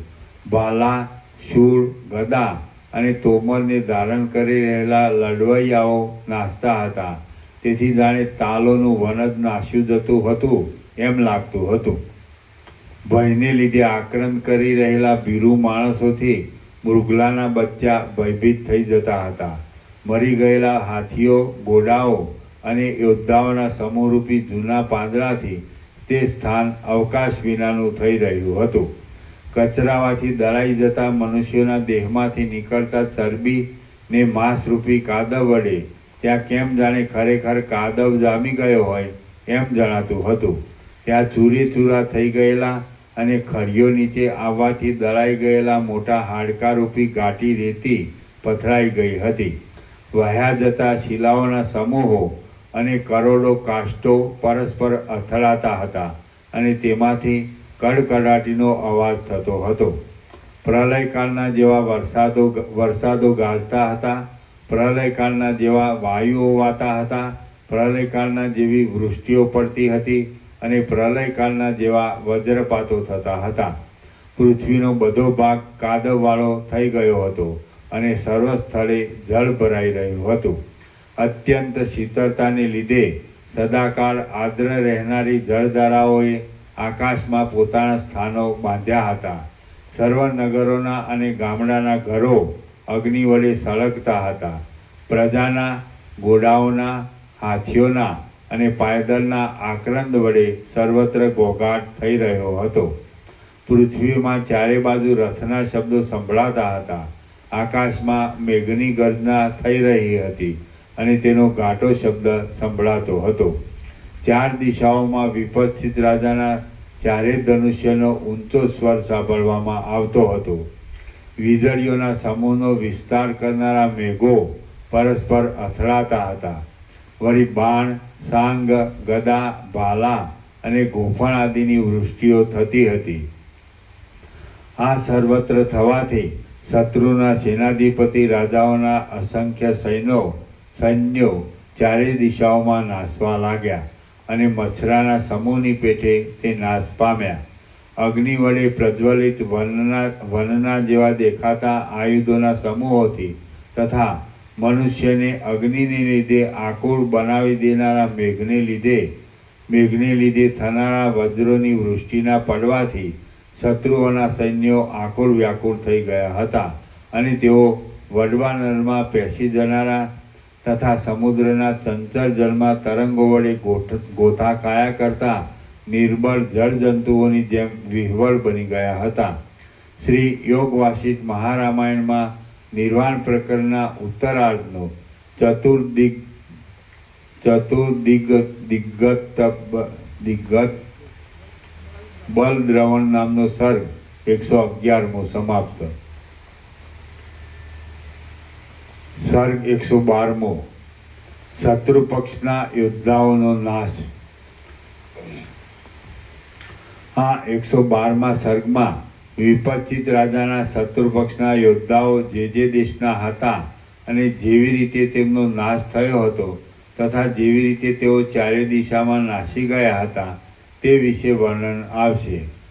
વશિષ્ઠ બોલ્યા, રમણીય હારો અને વસ્ત્રોરૂપી સર્પોવાળું ચેદી દેશના યોદ્ધાઓ રૂપી ચંદનવન વિપચિત રાજાની પરશુની ધારાઓથી કપાઈ જઈ દક્ષિણ સમુદ્રમાં જઈ પડ્યું. પારસિક દેશના યોદ્ધાઓ અસ્ત્રોના પૂરમાં પાંદડાની પેઠે તણાવા લાગ્યા અને મોહને લીધે એકબીજામાં પરસ્પર પ્રહાર કરી તેઓ નેતર તથા અશોક વડે સુશોભિત કોઈ એક પ્રદેશમાં નાશ પામ્યા. દરદ દેશના યોદ્ધાઓના હૃદય ભયથી ચીરાઈ ગયા અને તેઓ દરદુરાચલ પર્વતની ગુફાઓના અતિ ઊંડા છિદ્રોમાં પેસી ગયા. બાણ, ભાલાઓ, તલવારો અને પરશુઓરૂપ આયુધોની ધારાઓના અગ્રભાગથી થઈ ગયેલા શિલા, કવચ આદિના ભૂકારૂપી ઝાકળને ધારણ કરી રહેલા વીજળીઓ વડે સુશોભિત અને આયુધોવાળા વારુણાસ્ત્ર નાખવાથી થયેલા મેઘો ત્યાં વરસતા હતા. પરસ્પર એકબીજામાં પ્રહાર કરવાથી દાંતો ભરાવાને લીધે હાથીઓ દેહમાંથી વહ્યા જતા રુધિરના સમૂહથી પીડાતા હતા અને તેઓ જાણે મૃત્યુનું ઉદર પૂર્ણ કરવાના અનેક કોળિયા હોય તેવા દેખાતા હતા. ભયંકર તોમરોના પ્રવાહ વાગવાથી દરદ દેશના યોદ્ધાઓ રાત્રિમાં રૈવતાચળ ગિરનારમાં સંતાઈ રહ્યા હતા અને આકાર વડે પુરુષોને છેતરનારી પિશાચીઓ તેમના અંગના કટકા કરી ખાઈ જતી હતી. તાળી અને તમાલ વડે ગહન જૂના જંગલની અંદર દશાર્ણ દેશના યોદ્ધાઓ સંતાઈ ગયા હતા અને સિંહોએ તે વનની અંદર પ્રવેશ કરી તેમના ગળા ઉપર પગ મૂકી તેમને ફાડી ખાધા હતા. આથી તેઓ મરણ શરણ થયા હતા. પશ્ચિમ સમુદ્રને કિનારે ગયેલા અને નાળિયેરીવાળી કિનારાની પૃથ્વીમાં સંતાઈ રહેલા યવન દેશના યોદ્ધાઓને મગરમચ્છોના સમૂહો ગળી ગયા હતા. તેથી તેઓ પ્રાણ વિનાના થઈ ગયા હતા. શક દેશના યોદ્ધાઓ કાળા લોહ વડે બનાવેલા બાણોના સમૂહને એક પળવાર પણ સહન કરી શક્યા નહીં અને રમઠ દેશના યોદ્ધાઓ પણ પવનથી કંપતા કમલિનીના ખંડોની પેઠે કંપાયમાન પ્રાણવાળા થઈ ગયા. પોતાનામાં છુપાઈ રહેલા નાસી જતા શ્યામ વર્ણવાળા અને સ્વર્ગ માર્ગમાં જનારા યોદ્ધાઓથી શ્રવણ નક્ષત્રના આકારના જેવા 3 શિખરોમાં અગ્રભાગને ધારણ કરી રહેલો મહેન્દ્ર પર્વત વીંટાઈ રહ્યો હતો અને તે જાણે મેઘોના સમૂહોથી જ વીંટાયેલો હોય એવો દેખાતો હતો. સુવર્ણના આભૂષણોથી સુંદર આકારવાળી દેખાતી કેટલાક યોદ્ધાઓની સેનાને રસ્તામાં પ્રથમ ચોરો લૂંટી લેતા હતા અને પછી એકાંત સ્થળમાં રાક્ષસો ખાઈ જતા હતા. તેથી તે મરણની શરણ થઈ જતી હતી. જેમ આકાશ નક્ષત્રોના સમૂહથી શોભે તેમ તે સમયે યુદ્ધની ભૂમિ ચોતરફ ફર્યા કરતા અને બળતા ઉંબાડિયાઓને ધારણ કરી રહેલા દેદીપ્યમાન રાક્ષસોથી અત્યંત શોભતી હતી. વિપચ્છિત રાજાનો વિજય થતાં જળની ધારાઓને ધારણ કરી રહેલા પૃથ્વીના છિદ્રોમાં ગર્જનાના પ્રતિધ્વનિને લીધે મૃદંગના જેવો ગંભીર સ્વર પેદા થયો હતો. તેથી જગતરૂપી ગુફાની અંદર નિવાસ કરી રહેલું આકાશ જાણે વિપચ્છિત રાજાના યશને ગાવા માટે તત્પર થઈ ગયેલું હોય એમ જણાતું હતું. માછલાને વિહાર કરવા માટે જંગલ રૂપે શેવાળવાળા નાના તળાવમાં રહેનારા મત્સ્યો જ્યારે એ તળાવ દૈવયોગથી સુકાઈ જાય છે ત્યારે જેમ શરણ વગરના થઈ મરી જાય છે તેમ દ્વીપાંતરના યોદ્ધાઓ ચક્રોના પ્રહારોથી જર્જર બની જઈ જીવિતનો ત્યાગ કરતા હતા. બીજા દ્વીપાંતરોના યોદ્ધાઓ પરાજય પામીને સહ્યાદ્રીમાં 7 રાત્રિ સંતાઈ રહ્યા હતા અને ઉપચાર આદિ વડે કાંઈક સ્વસ્થ સ્થિતિમાં આવ્યા હતા. તેઓ પણ વૃષ્ટિથી પીડિત થઈ જઈ ઘણી મહેનતે ધીરે ધીરે સ્વદેશ તરફ ચાલ્યા જતા હતા. ગાંધાર દેશના યોદ્ધાઓ ગંધમાદન વનના પૂર્ણાગ વૃક્ષોના વનોની કુંજોમાં ભેળા થઈ ગયા હતા અને વિદ્યાધરોની કુમારિકાઓ તેમની રક્ષા કરતી હતી.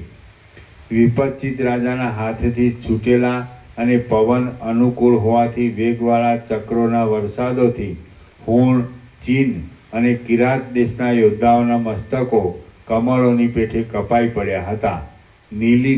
નીલીપ દેશના યોદ્ધાઓ કમલિનીના નાળની અંદર રહેલા કાંટાઓની પેઠે નિશ્ચલ થઈ રહ્યા હતા અને વિપચ્છિત રાજાના ભયથી પ્રત્યેક વૃક્ષમાં જાણે એકરૂપ થઈને ઘણા લાંબા કાળ સુધી છુપાઈ રહ્યા હતા.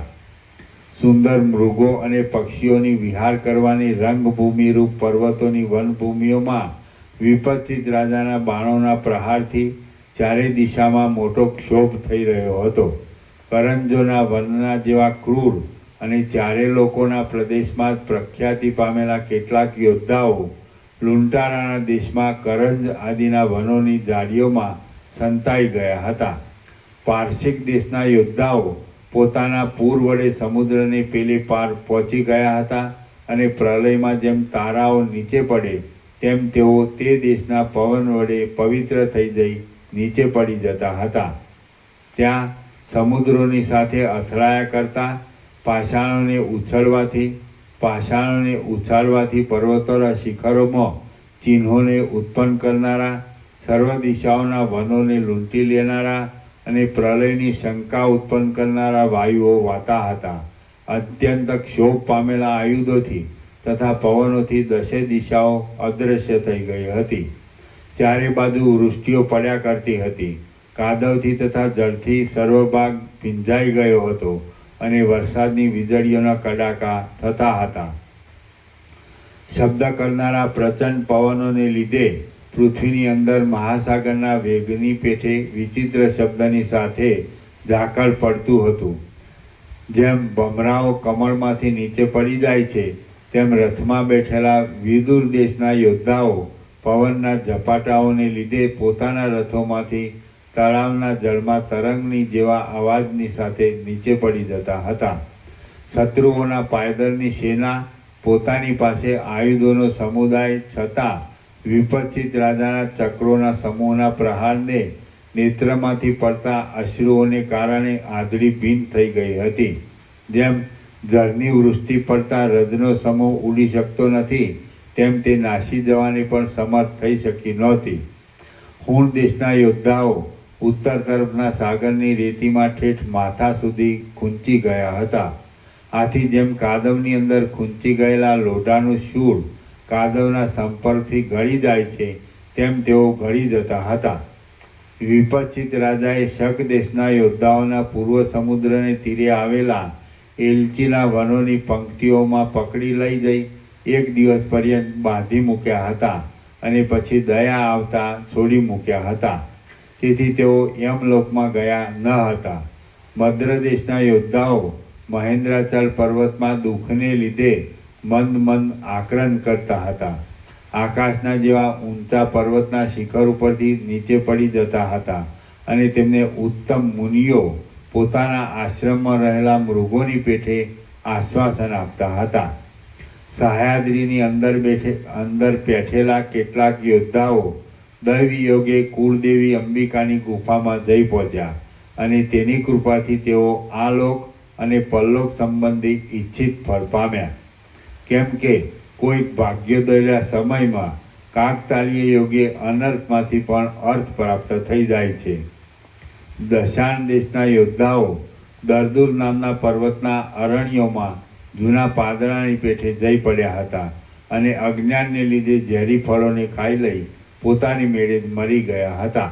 હૈહય દેશના યોદ્ધાઓ દૈવ યોગે હિમાલયમાં વિશલ્યકરણી નામની ઔષધિનું ભક્ષણ કરીને વિદ્યાધરોની પેઠે આકાશચારી થઈ પોતાને ઘેર પહોંચ્યા હતા. બંગ દેશના યોદ્ધાઓએ હિમાલય સંબંધી ઔષધિ ખાવાથી પછવાડે લાગેલા નરોને મ્લાન કરી દીધા હતા. તેમના પોતાના મુકટના પુષ્પો પણ ચીમડાઈ ગયા હતા અને બધા બાણો ખપી ગયા હતા. આથી તેઓ ખાલી ધનુષ્યને ભાથાને સાથે લઈ પોતાના ઘરમાં આવી સંતાઈ રહ્યા હતા અને જાણે પીછાદ પાનાને પ્રાપ્ત થઈ ગયા હોય તેમ આજ દિવસ સુધી પણ બહાર જોવામાં આવતા નથી.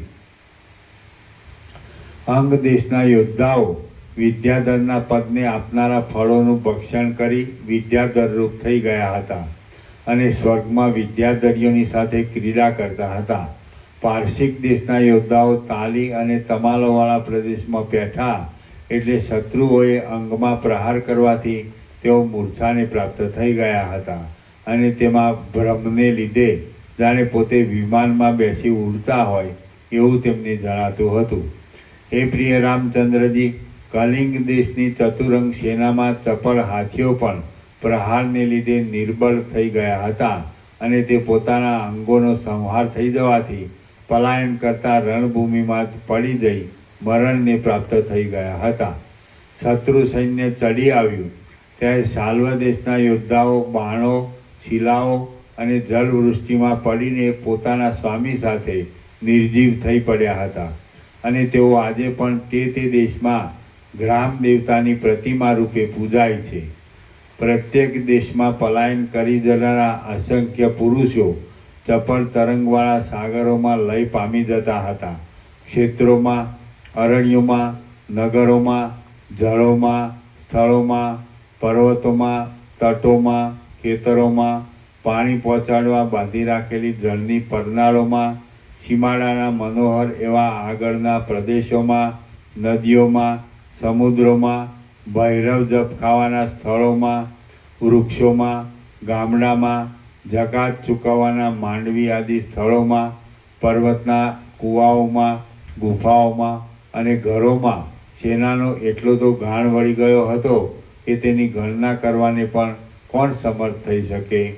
શ્રી યોગવાસિત મહારામાયણમાં નિર્વાણ પ્રકરણના ઉત્તરાર્ધનો બલ પરિભ્રંશ નામનો સર્ગ 112મો સમાપ્ત. ઓમ ઓમ ઓમ. પ્રસાદ આપી જેનું સેવા આપી દો મામા પ્રભુ.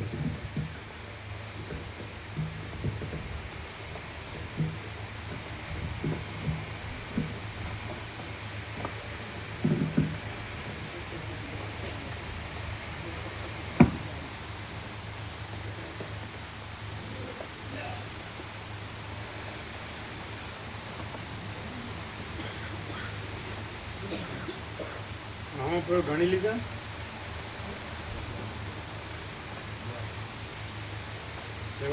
સેવા આપી પ્રસાદ કરે ને પેલા નહીં આવતા ઓછું આપણું જે પ્રભુ એ સવારે આપી જાય, એક બોક્સ ભરીને આપી જાય. તો ત્યારે આપવું જોઈએ ને પણ બધાને. એટલે પછી આવે તડકો બહુ પછી 10 વાગ્યા પછી આવે. પછી આવ્યા પછી ક્યાં ગયો? પહેલાં લાવ્યા હોય ત્યારે તો પહેલાં જ મૂક્યા તડકો હોય. બહુ પછી આવ્યા હતા આપવા માટે. અચ્છા, આપી દો. લાડુ પ્રસાદ બધાને આપ્યા? આજે લઈ ગયા હતા 17 આપી દા. આજે લઈ ગયા હતા આપી દા.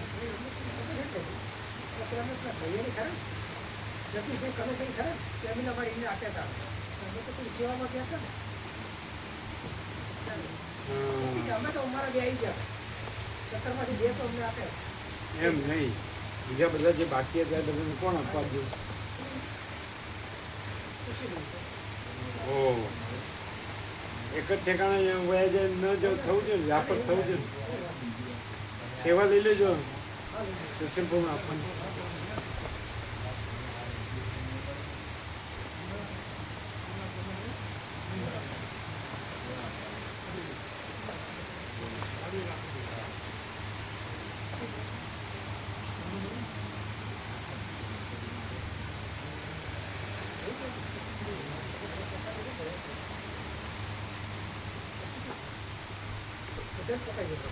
હા? જે કાયમ આવતા હોય છે એ બધા પહોંચી ગયા. અને જો હર્ષદ પ્રભુને દિયા, હર્ષદ પ્રભુ को दिया, सबको दिया. ए सेवा ले दो, ગણી લેજો. Social form પહોંચાડજો.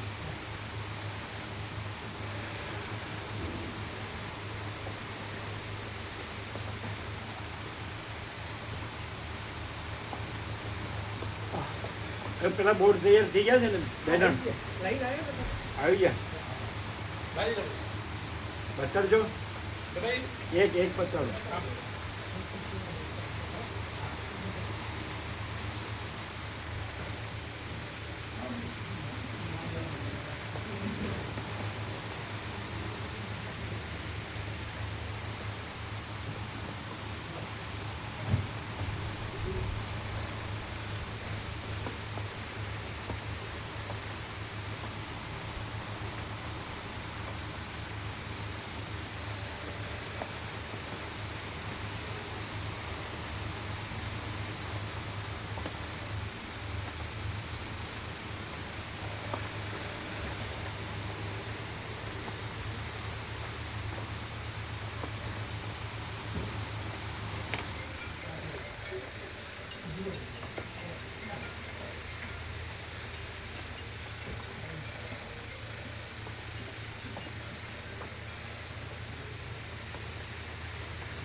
Deep and clean છે.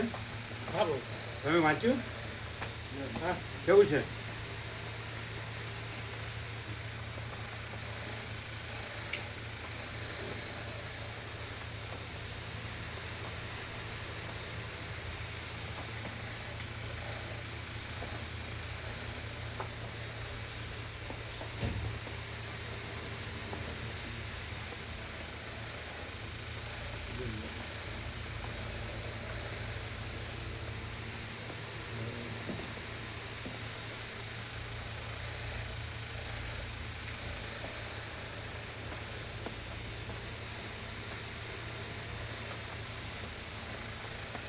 આમ ફેરવો. ऊपर उठाओ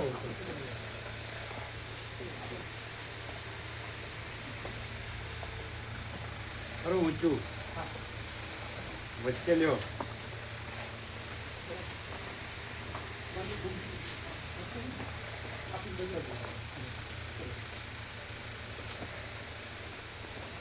सीधा रखो सीधा अच्छा तो ऊंचू करो हमारी साइड नीचो करो બે સાઈડ નીચે કરો થોડું બહુ વધારે ઊંચું અડસઠ થોડી સાઈડ નીચે છે ઊંચી કરો સરખું કરો લેવલ આમાં પ્રોબ્લેમ વાંચ્યું એ તો વયા ગયા સેવા લેવા બીજા બધા ઉઠીને વયા ગયા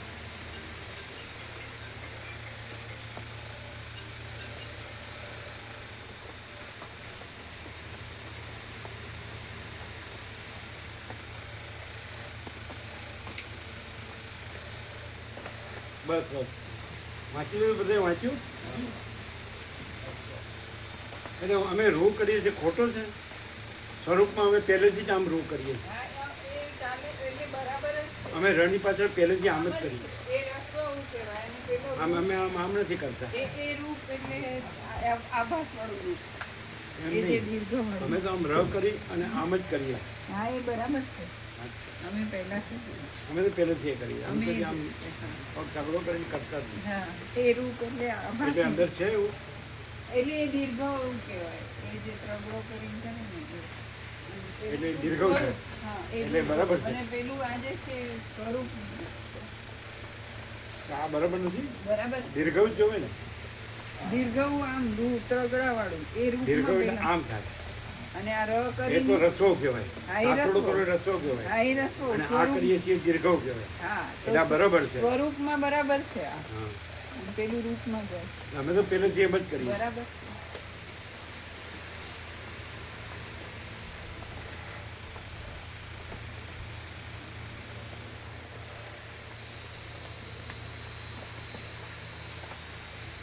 मेघराजा की मेहर ने शीतलता कर दी भरपूर में है। कैवल्य परम निर्मलता परम शीतलता ऐसा नहीं एकदम और ओढ़ने का है ना सर हाँ हाँ हाँ, ओढ़ने का। हाँ। सुबह में तो स्वामी जी सुबह ही जाना है, कितने बजे 6 बजे। तो ये आने ले जाओ ना हाँ। મને પસંદ પણ એ લોકો ફ્લાઇટમાં જવાના છે છતાંય અહીંયા નહીં બેસીને ચા પ્રસાદ ને નાસ્તા પ્રસાદ એટલે फ्लाइट का टाइम क्या है 8:55 तो कैसे पहुंचेंगे એટલે 6 વાગે નીકળી જશે એમ કે છે એટલે વહેલા લેશે પ્રસાદ પણ એ પણ આ માતાજી એમ કે છે કે 8:55 ફ્લાઇટ હોય તો 2 કલાક પહેલા ત્યાં હોવું જોઈએ હા 2 घंटे पहले वहाँ पहुंचना चाहिए એટલે અમે તૈયાર કરી આપીશું પાર્સલ દઈશું ને ત્યાં બેસીને ચાલે. લેશે એમ કે છે ना चाले ना चाले તો વહેલા બનાવી દઈએ જે કે જેટલા વાગે કે એટલા વાગે એમ નથી હા हम्म, અત્યારે કરી આપીએ 8:55 की फ्लाइट है હમ तो आपको 6:55 को 7 बजे तो वहाँ पहुँच जाना चाहिए ये 6 से पहले निकलेंगे तो। ના ચાલે તોય ના नहीं ચાલે चलेगा एक મોડું घंटे में પડે. पहुंचा जाएगा। हैं? નહીં મોડું પડે ना ना ना नहीं नहीं ये तो बराबर नहीं है कैसे किया ये आपको तो मिनिमम 5 बजे निकलना चाहिए हाँ वो तो व्हीकल किया ही क्या हाँ गाड़ी की बात तो थी, किससे बात की? કિસ્સે બાત निजी गाड़ी की बात हुई थी। तीनों को बोल तो रहे थे, नहीं आपको 5 बजे निकलना पड़ता है इको के लिए बोल तो रहे थे, मैं तीनों को जो हमारे थे। नहीं ज़्यादा से ज़्यादा देरी से निकलो तो नहीं 5 5:30 से तो देर से नहीं निकलना चाहिए 5:30 उसके लिए तो 5 बजे निकलना चाहिए भले वहाँ बैठना पड़ा आधा घंटा भले वहाँ बैठना पड़े लेकिन जी जी ऐसा रूल है नियम है जी कि फ्लाइट में 2 घंटे पहले पहुँचना चाहिए जी मान लो कि आपको 8:55 कैसे હા आप देख हैं 8:55 ની ફ્લાઇટ છે 8:55 मन 9 समझो हाँ।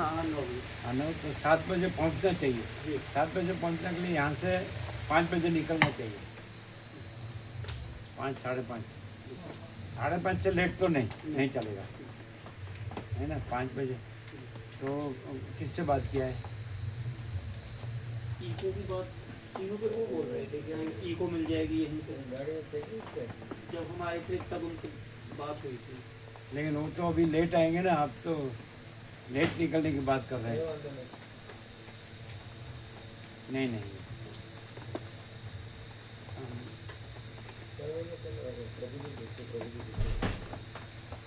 5 बजे निकल जाना चाहिए।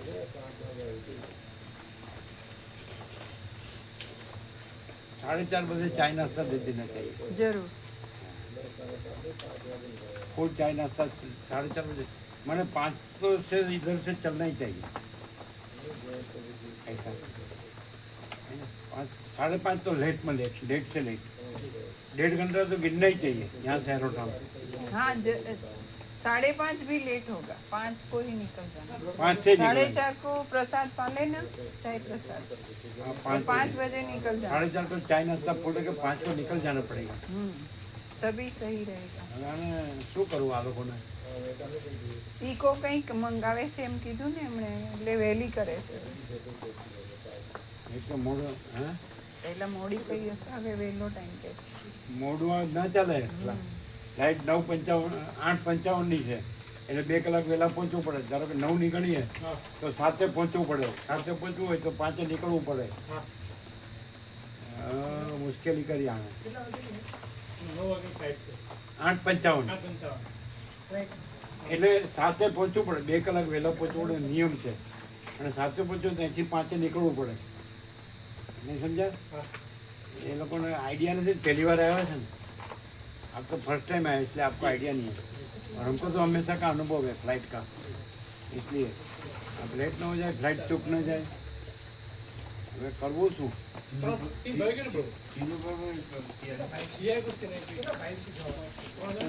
कितने हैं आप लोग? 4 जन। 4 जन है।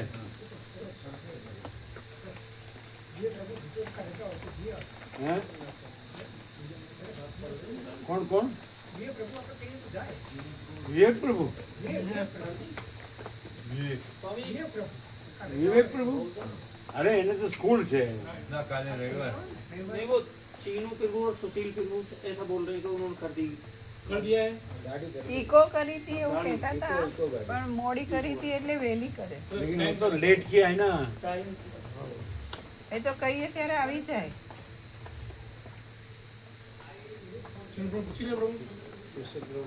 ના ના ના, એ લોકોએ કર્યું એ રીતે જ કરવું પડે.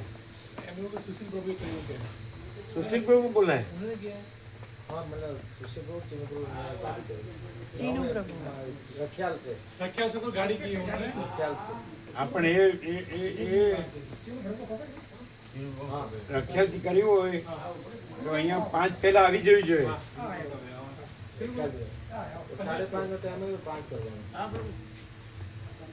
5 વાગે ઉપડવી જોઈએ અહીંથી, પણ 5 પહેલા આવી જવું જોઈએ.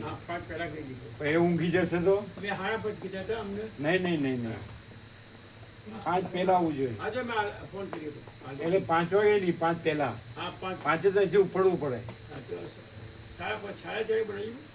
હા બોલાવી લો.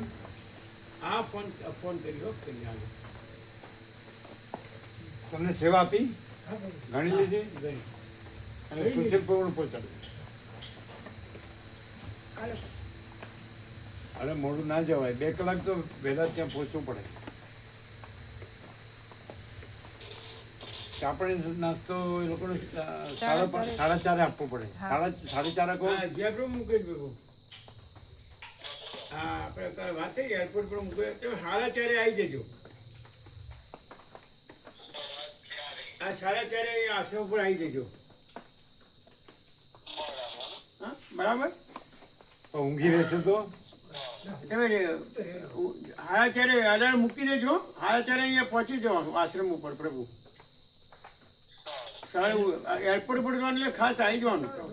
ઊંઘી ના તો એલાર્મ મૂકી દેજો. હા એ તમારે અહીં 4:30 આવી જવાનું. એટલે 4 વાગે ફ્લાઇટમાં તો એરપોર્ટ પર અવાજ કપાય. ફ્લાઇટમાં જવાનું સર 4:30 આવી જવાનું તમારે. 5 વાગે. 5 વાગે હા 5 વાગે નીકળે ચાલે. હા આવી જજો. પણ ઊંઘી રહેશે તો તમે ઊંઘી જશો તો? હેલો, ઉઠાઈ જઈએ તમને? રિંગ કરીએ. તમે રિંગ કરીશું. ઉઠશો ને રિંગથી? અને તમે રિંગ કેટલા વાગે કરશો? 4 વાગે કરશો? તમને કેટલા 4 વાગે રિંગ કરીએ? 4 વાગે રિંગ અને કદાચ નો રિંગ સાંભળે તો ઊંઘમાં રિંગ કરવાની કોઈ જરૂર નહીં. વિવેક કહે છે, રિંગ કરવાની કોઈ જરૂર નથી. 4:30 ગાડી આવી જશે ને? હા, 4:45 સુધી આવી જવાનું. બરાબર? હા, ચાલો. બરાબર, પાકું હો. બીજા કોઈ કહેતા નથી અમે. નહીં આવે તો તમારું રમકડું મોકલવું પડશે. હા, તો રમકડું તૈયાર છે પ્રોબર. સવારે ના, એ તો કીધું મેં, પણ દૂધ લેવા જવાનો ટાઈમ હોય છે ને, અમે કીધું તું આ રમકડું તો છે જ આપણું. પણ ડ્રાઈવર જોવે ને પાછો. આ તો છે ને ડૉક્ટર બાબુ. કોણ? ડૉક્ટર બાબુ રમકડું ચલાવે છે. હા, બરાબર. પણ એકલા જઈને એકલા આવે એવું ન ચાલે ને, એની હારે કોક જવું પડે.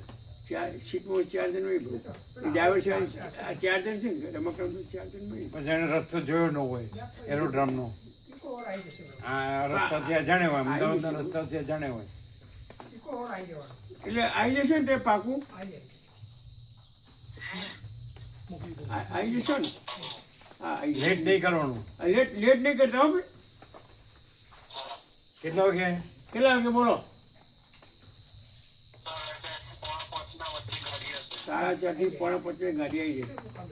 ઓમ ઓમ ઓમ. ઓમ ઓમ ઓમ બોલો. ઓમ ઓમ બોલો.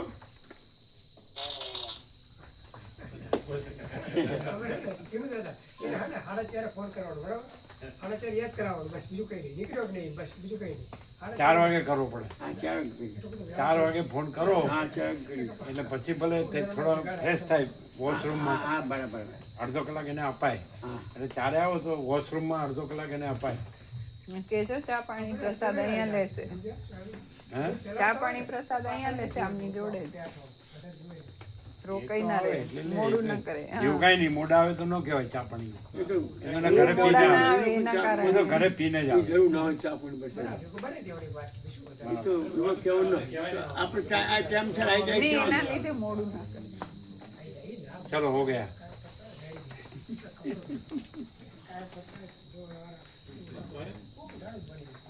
બ્રહ્મ કૃપા હે કેવલ આનંદ મંગલ. ઓમ ઓમ ઓમ. 4 વાગે ફોન કરવાનો. હા, થઈ ગયું. એટલે શું થાય? એને વોશરૂમનો અડધો કલાક મળે. બધે ના કે આપણે કરીશું. વોશરૂમનો અડધો કલાક મળે ને. હા, બાબુ. બ્રહ્મ કૃપા હે કેવલ આનંદ મંગલ. ઓમ ઓમ ઓમ. क्या सुबह में दर्शन हो जाएंगे प्रभु? क्या बोले? सुबह में दर्शन हो जाएंगे आपके? हमारे दर्शन करने हैं. सुबह में हमारे 4:30 का अलार्म बजता है. जी 4:30 का अलार्म हमारा, हम 4:30 को जाग जाते हैं. जी है कि नहीं? तो 4:30 को आप वहाँ आ जाना. जी हम तो जागते ही हैं 4:30 को. हमारा अलार्म 4:30 को बजता है. 4:30 के पहले नहीं आने का. जी 4:30 बजे आ सकते हैं, उसके बाद आ सकते हैं. जी जी 4:30 को तो हम हमारा अलार्म है. जी है ना? जी. आप पढ़ना है तो पढ़ो. इसको पढ़ाओ ना यार. ये पढ़ो इधर. ए इधर. हाँ अभी चश्मा चाहिए? चश्मा चाहिए.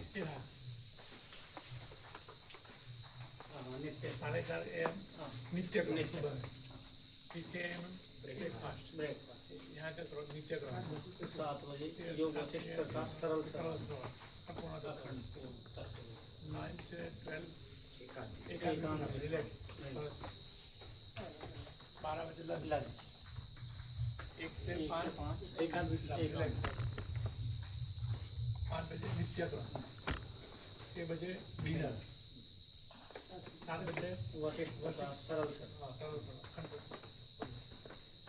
8:30 से 10:30 एकांत रिलैक्स. रिलैक्स.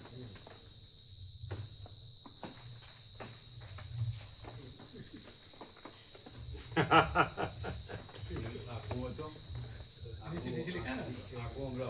ફૂલ પર હે નો વ્યસન નો માયા લપન તપન. business. હા પરફેક્ટલી નેચરલ એન્ડ નોર્મલ. નો માયા લપ્પન છપ્પન બિઝનેસ.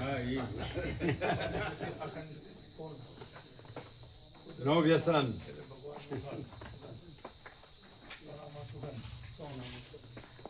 ફોટો લઈ લો, એને લઈ આપજો. કોણ આવડે? હા, એક્ઝેક્ટ લઈ આપો. આખો આવવો જોઈએ બરાબર. તમે લેજો, એનો ફાવે ન ફાવે એના રમકડામાં લ્યો. આ એ ફોટોગ્રાફર એ સીધો લેજો, એકદમ ડીપ એન્ડ ક્લીન.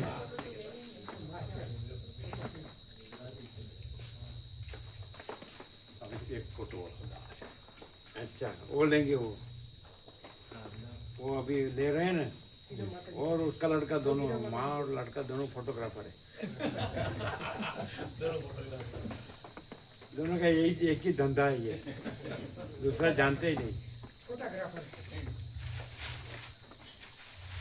ये वड़ा पाव वाले हैं, वड़ा पाव.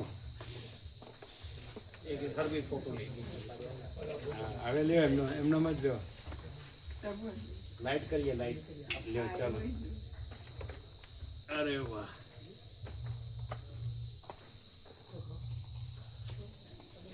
मस्त है. देखो कैसा ये फोटोग्राफी कैसी है, देखो ये और उसका लड़का दोनों फोटोग्राफर.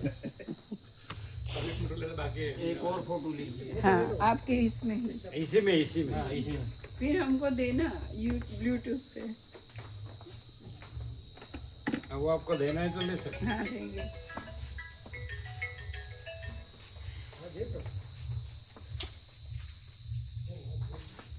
ठहरो. ये अच्छा फोकस कहाँ है? देखो देखो वहाँ. ये कहाँ? ये वाला हाँ तो वहाँ देखो सब. सबका ध्यान देना. हंसना, रोना मत.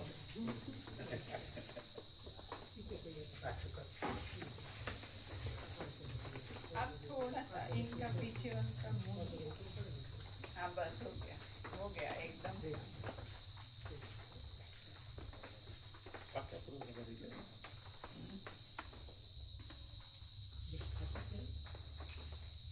देवराज के तो પછી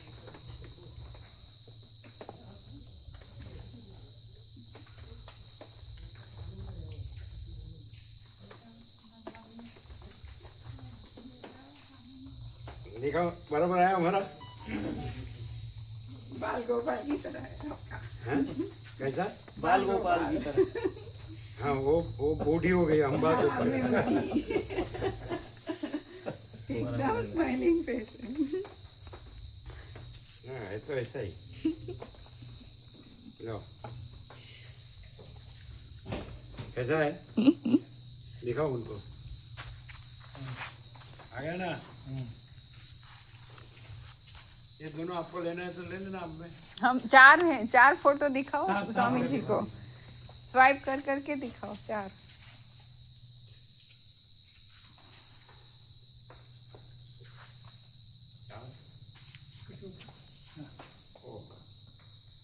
चार है.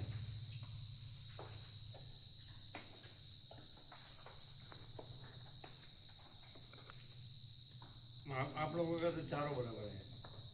हमारा तो ऐसा है जैसा तैसा. ठीक है, आप लोगों का अच्छा है. स्वामी जी नमस्ते. लो आप लोग साथ हैं जी. आप साथ हैं इसीलिए.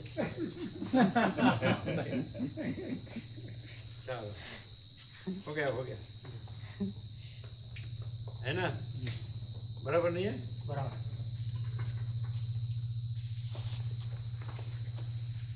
ब्रह्म कृपा ही केवल आनंद में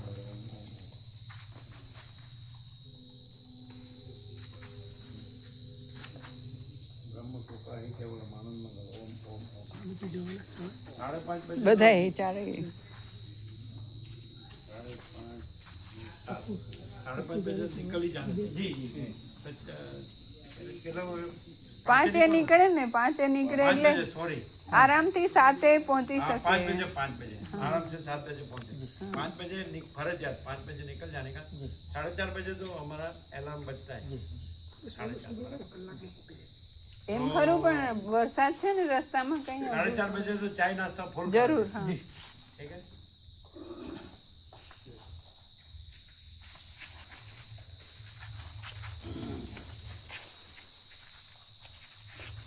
1.5 घंटे का रास्ता है दिल्ली।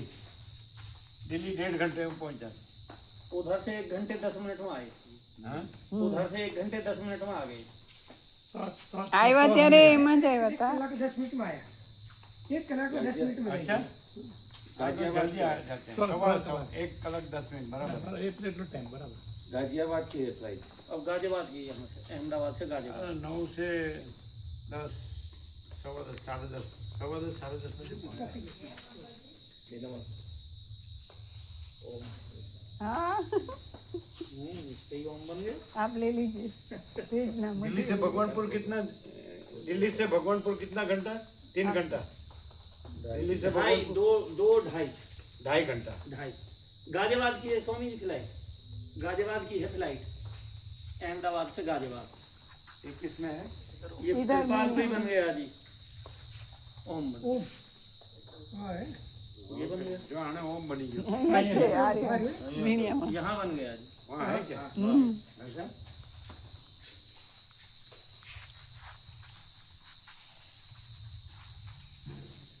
यहाँ तो सब ओम ही ओम है। આ બાજુથી આ બધી કઈ આ બાજુથી એમણે જે ફોટો લીધો એક આ બાજુથી हाँ एम हाँ हाँ ये तो एग्जैक्ट ओम થઈ જાય.